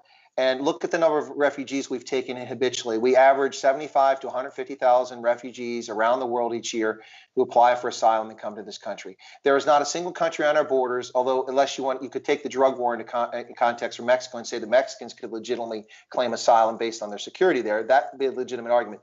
But other than that, there's no other countries on our borders that border us that would require us to take any refugees. Because the international standards and conventions on refugees is a refugee is someone, when they arrive at the first port, whether it's land or sea or air, at the first port, that's a safe refuge. That's where you apply for asylum and refugee status. So we're not under any obligation to take any of the refugees, but we take 150,000 a year habitually. Now, that number has gone down under Trump, but the number of legal migrants coming to this country and people being naturalized every year is virtually unchanged. And this guy has stood up and said he wants more Indians to come here to work in Silicon Valley. The guy is repeatedly said he wants immigrants. It just drives me absolutely nuts. They misrepresent the facts. All you have to do is go get freely available information that's publicly available. Anyone around the world can look at this and just compare figures from 1 year to the next and get a feel for what's going on. It's kind of like you said, well, Trump is going to cut off funding to Africa. Because what happened is that in the first budget he proposed, the previous budget had asked for an increase of like 50% or 40% foreign aid, and they decided to increase it by like 20%. And so he cut it by 30%. He didn't cut foreign aid. He cut the growth that wasn't real. We still spent more on foreign aid. Anyway, it's just the problem is that people don't think critically. I think this is an excellent point, but I also will point out that you've got Elon Musk tweeting about red pills, and the reason that happens is because the more they lie, and Donald Trump has been the essential, the human form of a red pill, because what's happened is they've lied about him so much that most people believe it until they come in contact with a lie, and then they find out that that's a lie, and then they go and look at another thing they think to be a truth, and they find out it's also a lie. I'll give you an example. So recently, he stood up and he, according to the New York Times, the Washington Post, the Atlantic, he told people they needed to drink bleach in order to save themselves from the coronavirus. Now, he never said the words drink. He never said the word bleach. And that was actually reported in headlines in those words from reputable news sources. Before they moved to the drink bleach argument, They did quote him exactly, but they left out the context of what was being quoted and what he meant. They also left out the question mark, which is that when he made the statement, he was asking a question. Can you inject a disinfectant? Is that something we can do? Now, that changes the context of everything. And so what happens with a situation like that, and you can apply it to any other situation with Trump, but that just happens to be a giant one, is someone reads the New York Times saying Donald Trump tells people to drink bleach, and people do drink bleach and then arrive at the emergency room. What really happened there is that people drink bleach all the time and arrive at the emergency room. That's almost a daily occurrence. It's called poisoning. And so what they do is they then go back and they look and they investigate because they can't believe he could have possibly said that. They find out that he didn't actually say that. And then if they do a little bit more digging, they find out that he didn't even suggest it. And it wasn't even in the same ballpark. And then what happens is things start to crumble and they start looking for other errors. And once they start finding other errors, the realities of the world that they've built up around them, CNN tells me the truth. Fredo Cuomo knows what he's talking about, et cetera, et cetera. And those things all fall apart. And then they start questioning all the realities that they think they know. And so I think as a person, he hasn't done this necessarily on purpose. It's not even his doing. It's the sort of self-implosion of the modern media who've done this to themselves by constantly lying and refusing to be objective in any real way about the man. But they're not alone. They have lots of help. I mean, we have legislators who are fabricating stories like the Russia hoax, which has been a hoax from the get-go. Absolute hoax, nonsense. And when the people who are claiming now that he was in collusion and cahoots to do this stuff, when others were saying that Russia was a threat a few years ago, they were dismissed. I mean, look what happened to Mitt Romney. He was laughed off the stage for bringing up the fact that Russia is the single biggest geopolitical threat to the United States at the time. I didn't agree. I thought it was a threat, but not the single biggest threat. I thought there were other threats, and I thought they were economic. But the thing about Trump, when he was running for office, of course, I didn't have an option. My options were to vote for a felon who's yet to be convicted but has committed federal felonies. And I have no doubt of that because I was a counterintelligence agent and I don't need prima facie evidence. I've seen the transcripts of what she had. It was classified information. She violated the law. So my choice was to vote for a felon or it was to vote for Donald Trump. And when I told my friends who were conservatives and religious or devout Christians, I have a few friends who are devout Christians, and I told them, I said, listen, the problem with Donald Trump is he's a chameleon. I mean, the guy has been a Democrat most of his life. He's been a Republican when he suited him. He's an opportunist, and I'm not speaking ill of him. That can work very well in a geopolitical climate. Just look at Juju. Look at how he's gotten wealthy by being a chameleon. But he's P.T. Barnum. That's who he is. He's the greatest showman on earth. That's how he sees himself. This is the greatest show on earth, and he's got the ego to go along with it. But he's gonna disappoint you because he's been pro-abortion in his lifetime, and then he's anti-abortion. He's been big on defense, but then he doesn't want to be involved in any conflicts when they may or may not be necessary. He becomes a dove. I said, you got to watch him. But the bottom line is the evangelicals in this country voted en masse for him.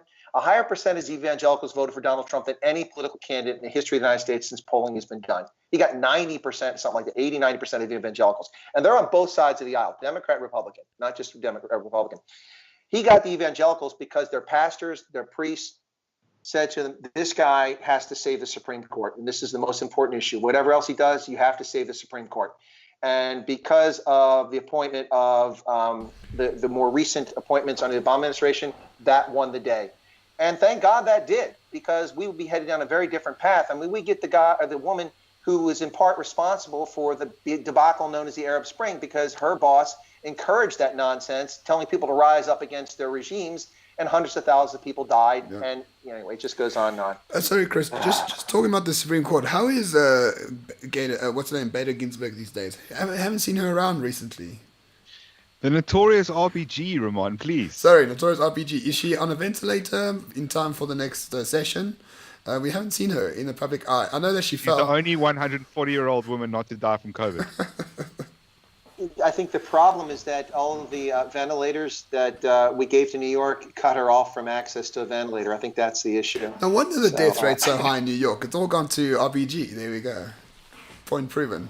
Yeah. No, No, she's not in very good health. I mean, she's No? like 96, 97, something like that now. Shame on her. She should have long since retired. Shouldn't be serving. But I mean, it's a life appointment, so people have to decide to retire. So, yeah, but I don't know how long she'll live. I'm not trying to predict her mortality. That's morose. But yeah, she's not in good health.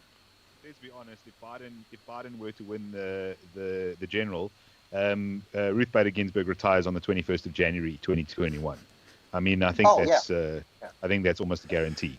But what we're missing out on, sorry, Jonathan, to interrupt, Trump has not just had 2 Supreme Court justices appointed, he has had dozens and dozens and dozens of federal judges appointed. I think close to 50, 55, 60, and that is one of basically...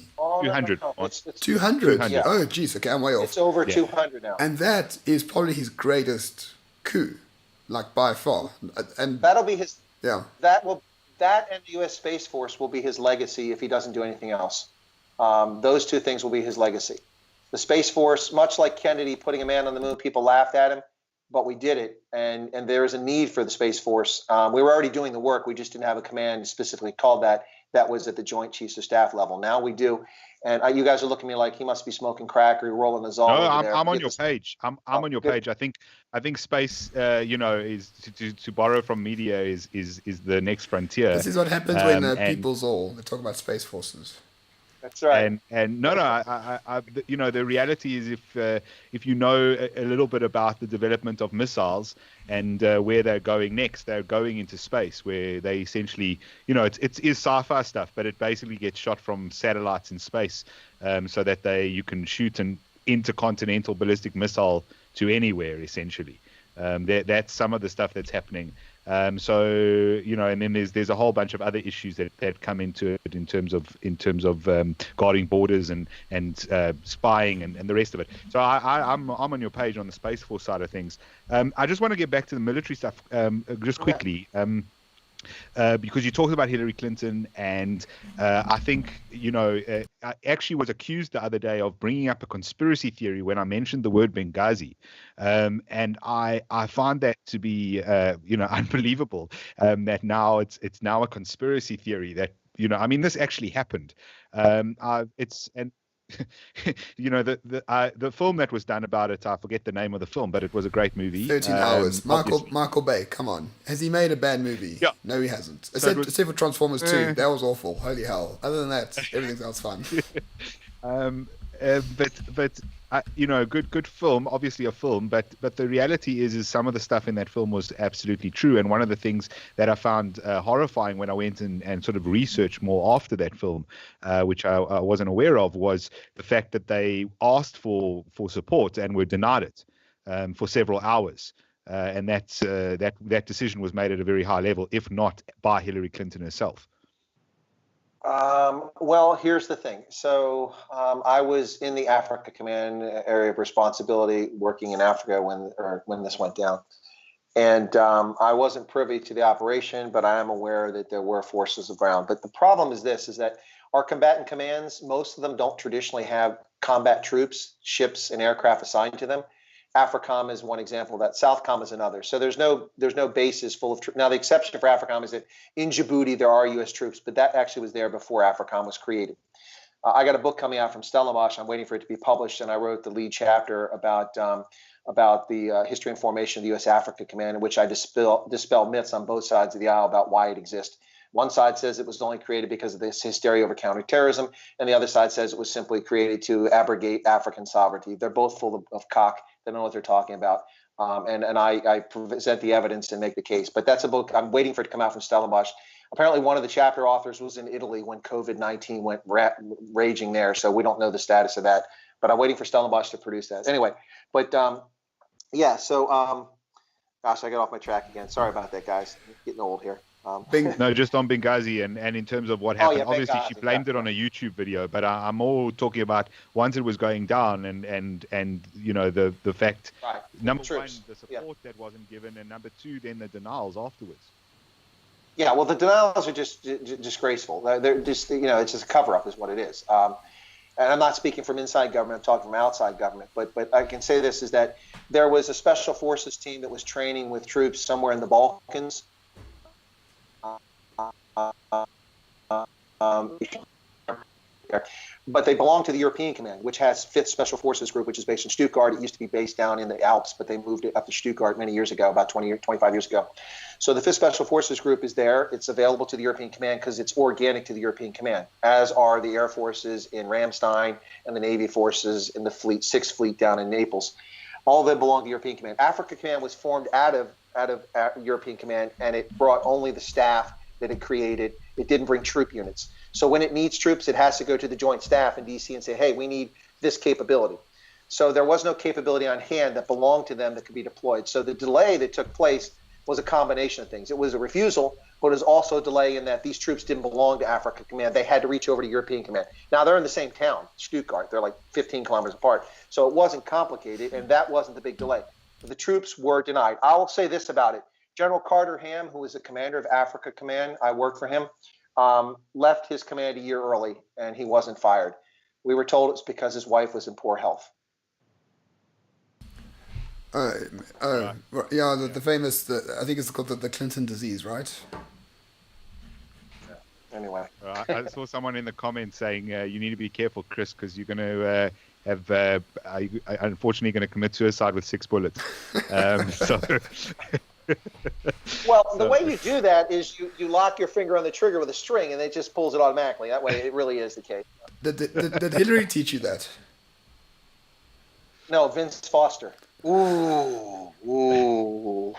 Sorry, that was in bad form. That's all right. Americans will get it. I shouldn't have said that. That was out of bounds. Indeed. Sorry. Ramon, should we get to some of the questions? Yes, I do. So let's make these quick fire. Hardiman, who was on the show last week, by the way, and Hardiman, that show has been doing extremely well. One of our most downloaded ones in the past few months, that's for sure. Can Chris Wyatt explain the attack of Entebbe Airport by Israel? But it wasn't really an attack; it was a rescue operation. It was a rescue operation, but let me shameless self-promotion here. Herman Roos will be on my program this Saturday to talk about the tobacco industry in South Africa. Excellent. So he'll be on my program at 5 o'clock Joburg time, 11 o'clock Eastern Standard here on my regular weekly stream. And Willem Petzer. Yes, sorry, go ahead. Okay. Willem Petzer will be on my program on Friday. I'll go on his program at 6 p.m. And then at 8 p.m. your time, he'll be on my channel. So I got Willem Petzer coming on too. Right. And Friday. If you want Chris's YouTube channel, it's in the description. So please click on it and go subscribe. It's well worth your time. The man is an expert in Africa. But anyway, Entebbe hostage rescue. Let's go. Yeah. Don't be shy. Go check out my channel. Shame on you if you don't check it out. No, I'm just kidding. Anyway, but hey, listen, they're in their homes right now. You're going to build your audience. Now's the time you do it during lockdown. Anyway. And then maybe you get the loyalty and people keep coming back after the fact. But Entebbe, yes, it was a rescue operation. Famously, Bibi Netanyahu, the prime minister of Israel, his brother was on that. He was a commander of that mission. They flew down there. This was a flight that the Palestinian Liberation Organization had hijacked and flown to Uganda because Idi Amin was simpatico with the Palestinian Liberation Organization. And so what happened is that they flew down there. They landed the aircraft, and they went and rescued all but one of the hostages, a woman who was in hospital. She'd been taken there. She was ill. They later murdered that woman, the Ugandans did. But the only casualty of the operation was Netanyahu's brother, who was famously in the movie, not the best of movies, but reasonably accurate, was shot on the tail ramp as they were leaving. That's how they did it in the movie. But his brother did die. That's one of the reasons why Bibi Netanyahu rose to fame, because his brother was well respected in the IDF, the Israeli Defense Force. And that's what happened. It was a rescue. It was a very successful rescue, one of the most daring rescues ever. The Israelis don't mess around. You want to play terrorism with them? They'll smack you back. Watch Munich by Steven Spielberg. Oh, what a movie. What a movie. So good. There's actually a couple of rescue missions in that period, in that sort of decade and a half. Entebbe is one of them. There was another aircraft hijacking. I forget the exact details, but if you Google it, Israeli Special Forces, I think it was Sayeret Matkal that did that one. As you say, you don't mess around with them. Entebbe was amazing because of them faking being Idi Amin. They took a vehicle. It was a Mercedes, very very sort of fancy Mercedes that they built at the time, usually for dictators actually, and they sort of made it look like they were how they part of the mission. But I actually quite enjoyed the movie on it. There are a couple of books as well. It's quite amazing, and several of the missions that they've run over the years have been quite fantastic, and in fact are, as far as I understand, part of what is studied in military ops and strategy, because some of them are just really genius. Yeah, it's all that Krav Well, with like Maga. a lot of these things, Krav Maga. Well, like a lot of these stories, I have a personal anecdote I can add to this. I was stationed in Uganda. I lived there, obviously not at that time frame, but in more recent history. And when we did a non-combat evacuation operation out of South Sudan when it imploded in December of 2013, I think it was like December 21st, remember exactly. Not many dates stick in my head, but I think that was the day. So we did a non-combat evacuation operation, and we had two C-130s one C-130 and three of the tilt rotor wing Osprey that they use with the blades turn up and down. They land like helicopters and fly like planes.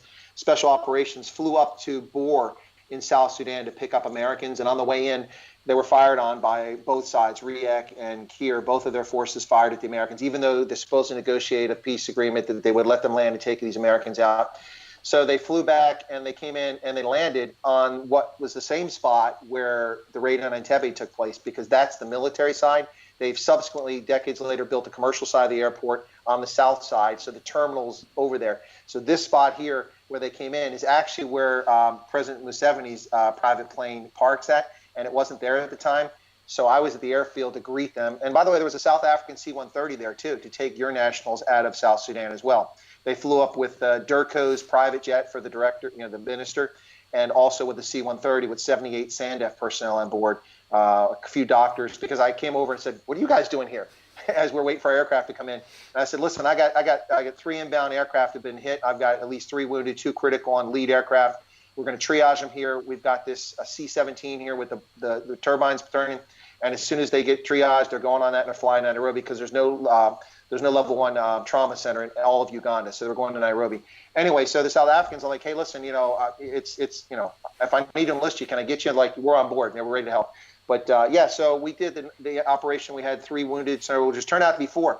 The parajumper, the medic that was on the flight, and the lead Osprey, which had about 300 bullet holes in it. They fired small arms, 7.62, and crew serve weapons at these aircraft, which of course are made out of aluminum, so it went through it like Swiss cheese. They flew back. They have 10 fuel bladders in these aircraft. So if you take a hole in one, you've still got 9 more. Well, all but one had holes in the lead aircraft, and it was refueled 3 times midair. The helicopter flying with a plane behind it, filling it, in order to get to Entebbe.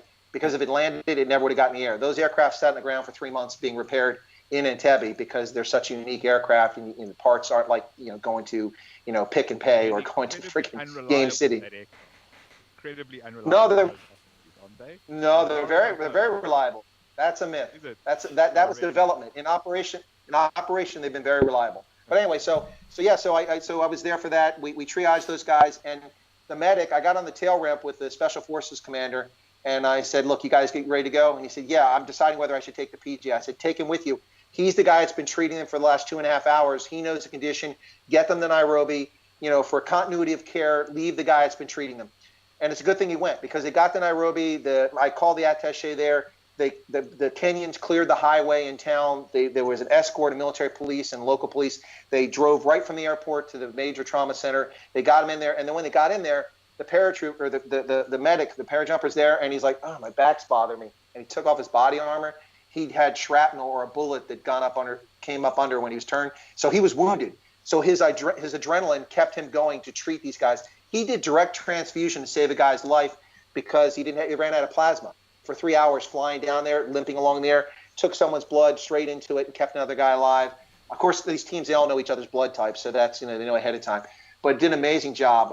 So that's my Entebbe story. I got more, but that's not quite the raid on Entebbe, but adds a little local color to events in Entebbe. Pretty good. The other question for you, Chris, was do you think South Africa and the West should have intervened militarily in Zimbabwe because of Mugabe's land reform policy and his election rigging? Absolutely not. I think the United States should have taken C-130s with pallet loads full of cash and given it to Mugabe so he could quit stealing farms. And for about $300 million a year, we wouldn't have had Zimbabwe implode. I'm not being facetious. I'm serious. Fair I'm enough. serious. The current South African government. You think we could win the same thing, and they could back away from expropriation without compensation, amongst other things? It would take a lot more money, but for about $7 to $10 billion a year paying off the corrupt cadres, we could keep EWC from happening into perpetuity. And make this country a free market economy, more so?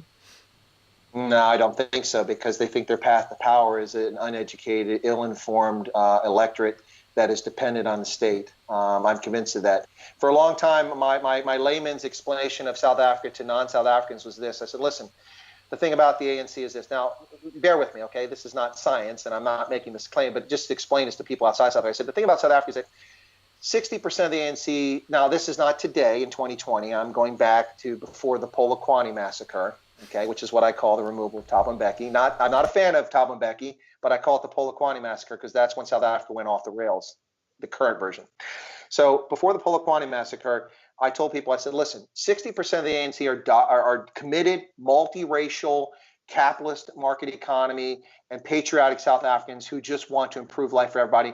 Yes, some of them have a beef because of historical inequities and they're angry about it, but that doesn't mean they're going to treat people ill because of it. They're really committed.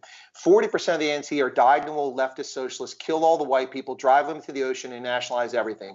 And as long as the balance stays 60-40, South Africa will at least limp along. It may not improve, but it'll limp along. But when the balance shifts, like it did in the Zuma era, and it's at least 50-50, if not going the other direction, then what you get is you have the election campaign between Cyril Ramaphosa and Mr. Chameleon, I'll be whatever you want me to be, just let me have power and money.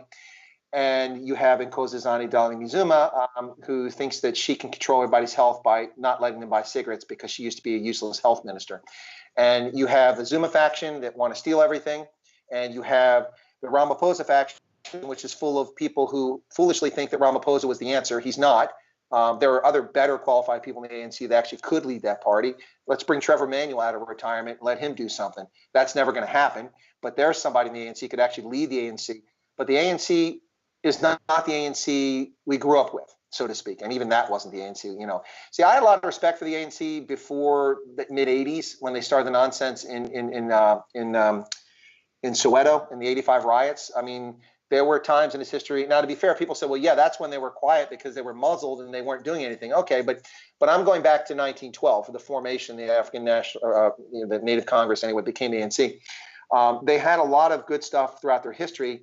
And the sad tragedy of all of this, gentlemen, and the audience listening, from my perspective, the sad tragedy of all this is the impact of the Cold War and the left and right, or the where people fell.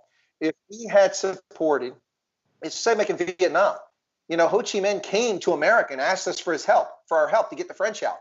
If we had supported Ho Chi Minh, he never would have gone the direction he did. He never would have become dyed-in-the-wool, committed communist, and that stuff never would have happened.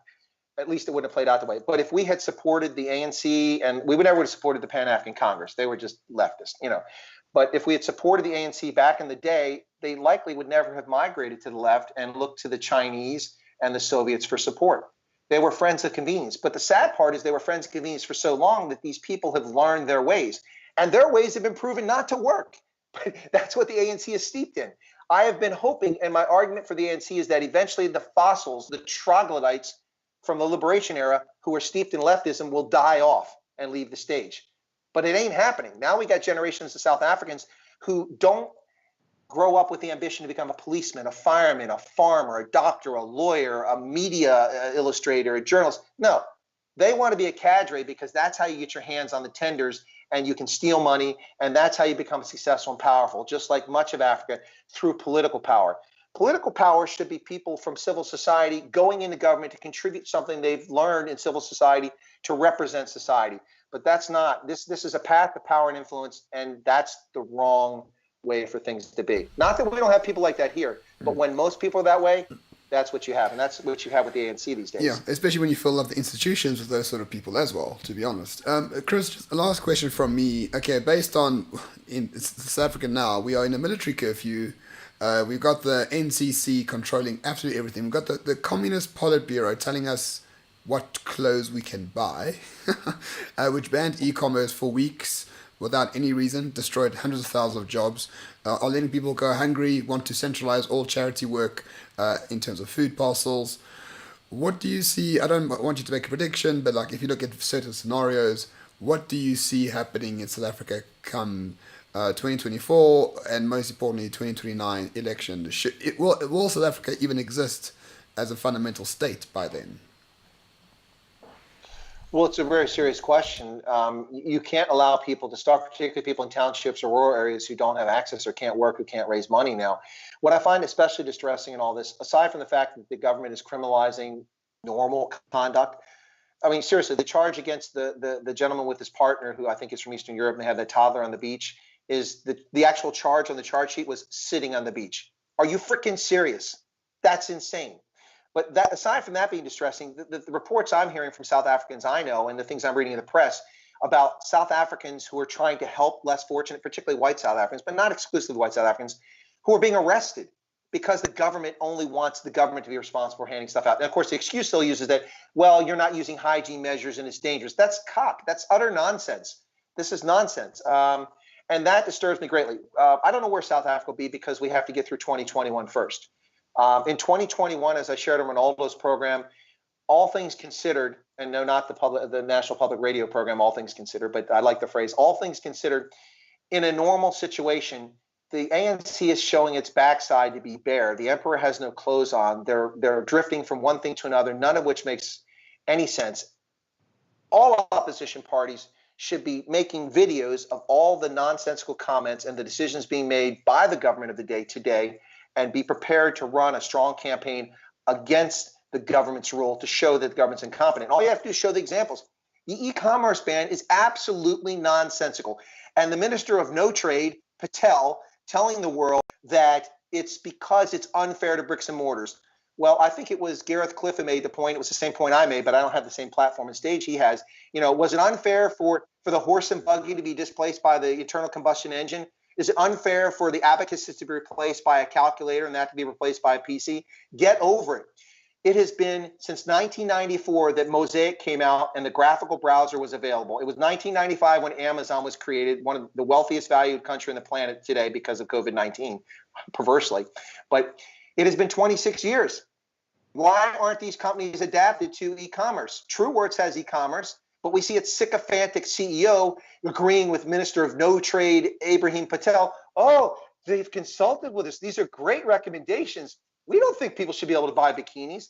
It's utter nonsense. In 2021, the opposition should trounce in the urban areas with no question and take over Nelson Mandela Bay. The DA can easily capture that if they campaign effectively, even with the EFF there, a majority, not a plurality in this nonsense coalition stuff. In Gauteng nearly fell last time. Gauteng will fall unless the opposition parties do what the DA did last time and implode like a bunch of buffoons. Sorry, DA, but that's what happened last time. 2016, 2019, you guys lost the plot after you won the elections. And Johannesburg, they should win, and Shwana, they should win outright. They're not going to win Bloemfontein, they're not going to win Durban, but all the opposition parties could put some pressure on the ANC there. But they should win those other major metros. And then once you own the metros, then you have to show service delivery and ignore all else. Because between service delivery from 2021 to 2024 and what the ANC has done in this COVID-19, any rational person, even illiterate, uneducated, should be able to clearly see by watching video what the government has done to impoverish and make South Africans suffer. And I think that's the key right there.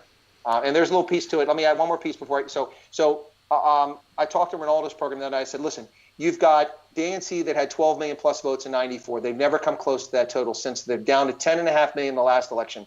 You have 900,000 South Africans that turn 18 years of age each year. So you have 4 years of cohorts from 2019 to 2024, 5 years actually.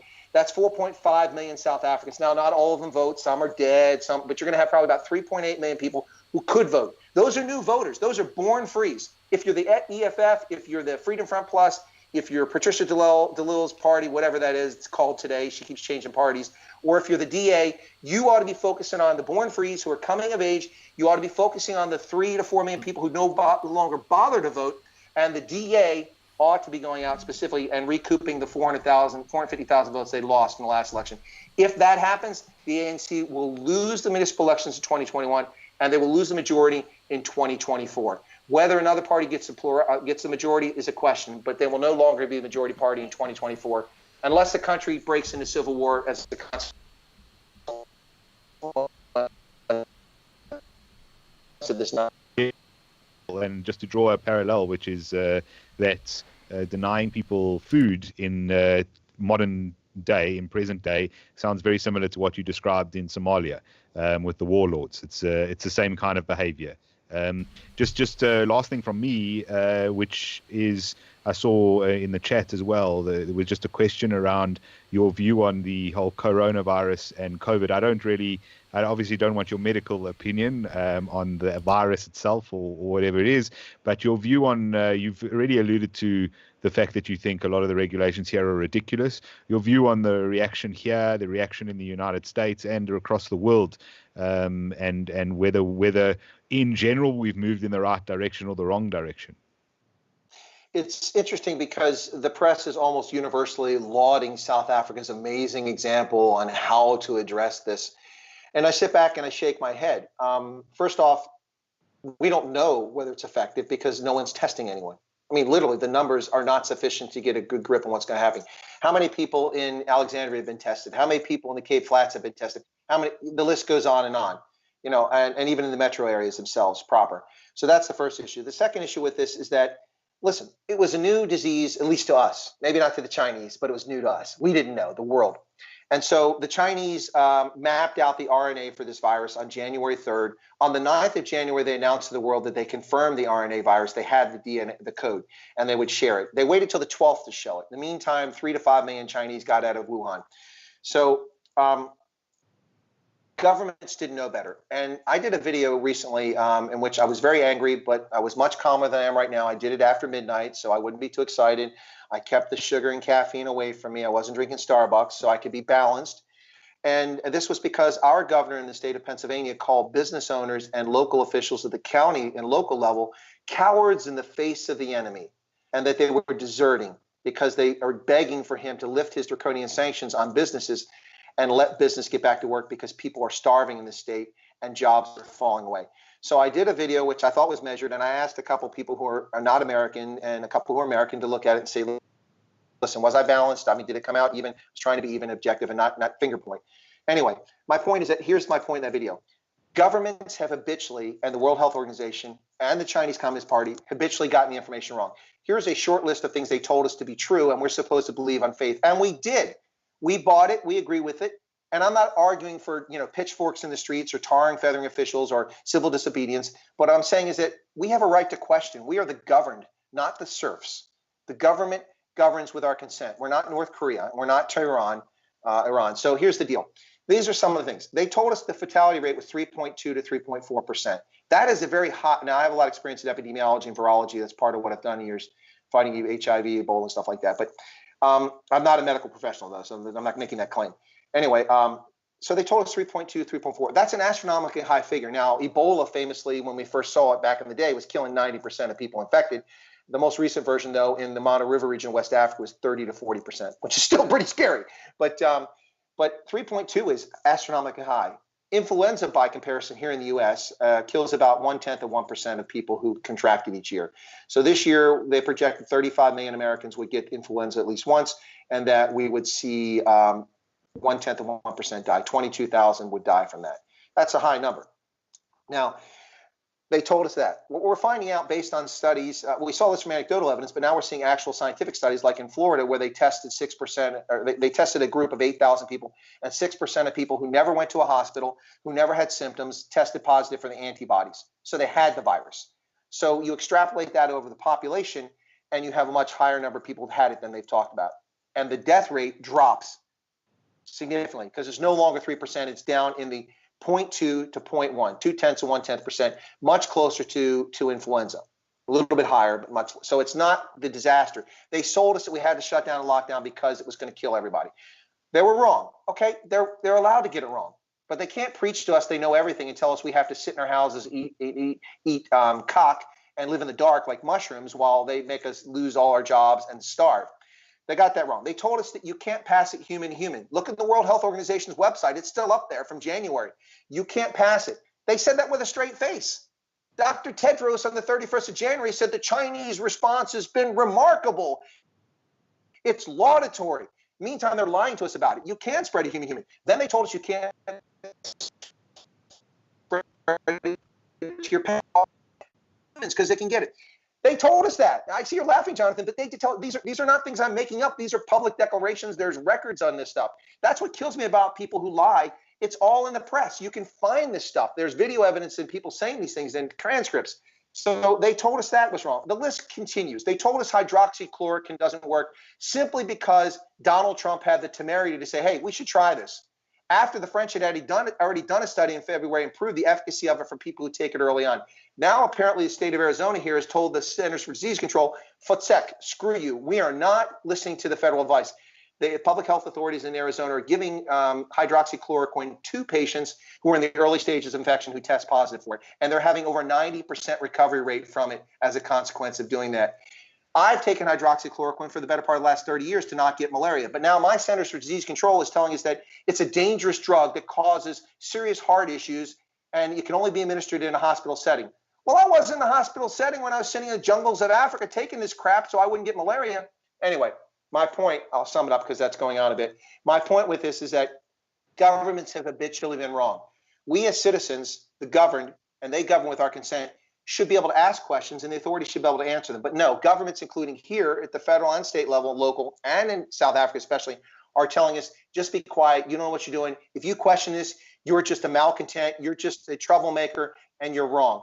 And people are dying. Suicides. Unfortunately, I have a South African friend who told me about a family lawyer who committed suicide this week because he was so despondent over this nonsense. I have just today finally found out for the first time, someone I know in my circle, my aunt in Maryland, actually got COVID-19 along with my uncle. They've recovered. That's the first person in 5 months I know in my life, anywhere in the world, who actually had COVID-19. So the hysteria by government officials is over the top, and it's destroying South Africa. It's destroying it, and it's having a disastrous impact here. We can survive it because we're uber rich as a nation, but it's going to cause problems for decades. Anyway, that was a rant. Sorry, guys. Well, that's what we wanted, right? Thanks, Jonathan. Thanks for triggering Chris here. I'm joking, Chris. That was great. Should we call it an evening one? Absolutely. This is a 2-hour-long podcast. I think this is our longest one yet. Yeah, it's up there with the longest. Yeah, definitely. Absolutely. But for Chris, I think it's very important. You come back, and we should actually just have a live stream for however long it takes. I think we've got a lot to discuss. But this was really great, Chris. So thank you. What a pleasure to speak to you on a public platform for once, rather than on WhatsApp and through Ronaldo's chat. Did we get all the super chats? I don't want to cheat anybody who coughed up their hard-earned rand.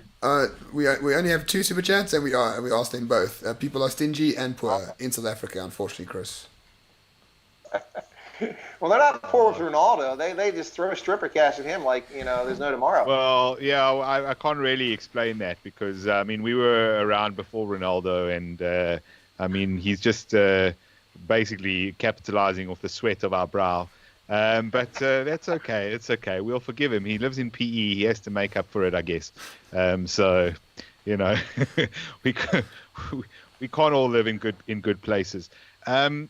Where do people find you other than your YouTube channel, Chris? Yeah, well, my biggest presence was on LinkedIn. I've been on LinkedIn since about 3 months after it was created. I'm an early adopter of most things. And so I went on there very early, but I was circumspect about what I put on there for my profile because I was an acting intelligence official. But once I started teaching at the Army War College, I had academic freedom and I could, so I got very active on there and I published a lot. So you can find me on LinkedIn. The key for finding me, though, is you have to look up something that's not really my name. Chris isn't really my name, by the way. It's a nickname that was given to me at birth by my grandfather, and that's a story I'll save for the next time we talk about it if you want. But look for me on LinkedIn under William M, as in Mike, William M, and then Chris Wyatt, but the Chris is in parentheses. I go by Chris Wyatt, but my real name is William Martin Wyatt. And that's, I think, an interesting story we can talk about later if you want. But find me on there. And then I have my own YouTube channel, which is just look Chris Wyatt Africa under YouTube search, and you'll find it. I'm holding a Rugby World Cup. I'm a huge rugby fan. I have been for a long time, and I do all I can to help promote the game of rugby. So LinkedIn and YouTube are my 2 biggest social presences. You can find me on both those right now.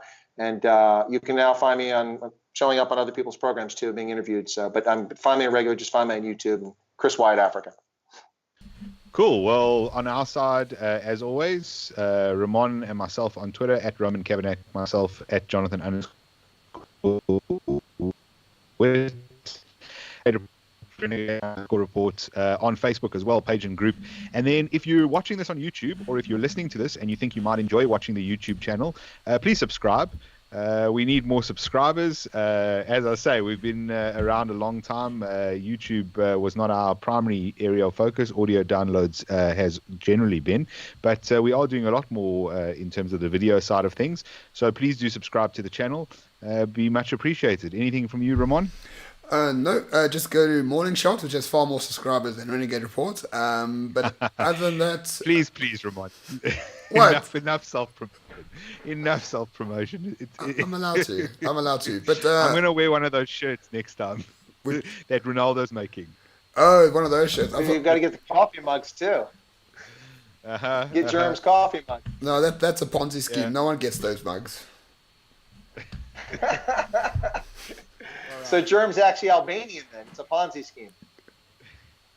Yeah, don't tell him that though. You don't really know where Germ comes from, to be honest.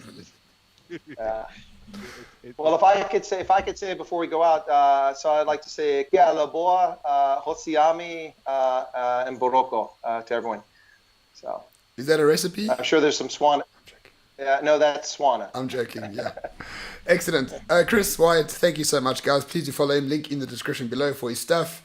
At our website, renegadereport.co.za, there's everything that you need to find out about us, to support the channel if you want to. And once again, thank you everyone for joining us. It's been an absolute pleasure. We will see you next week. Cheers.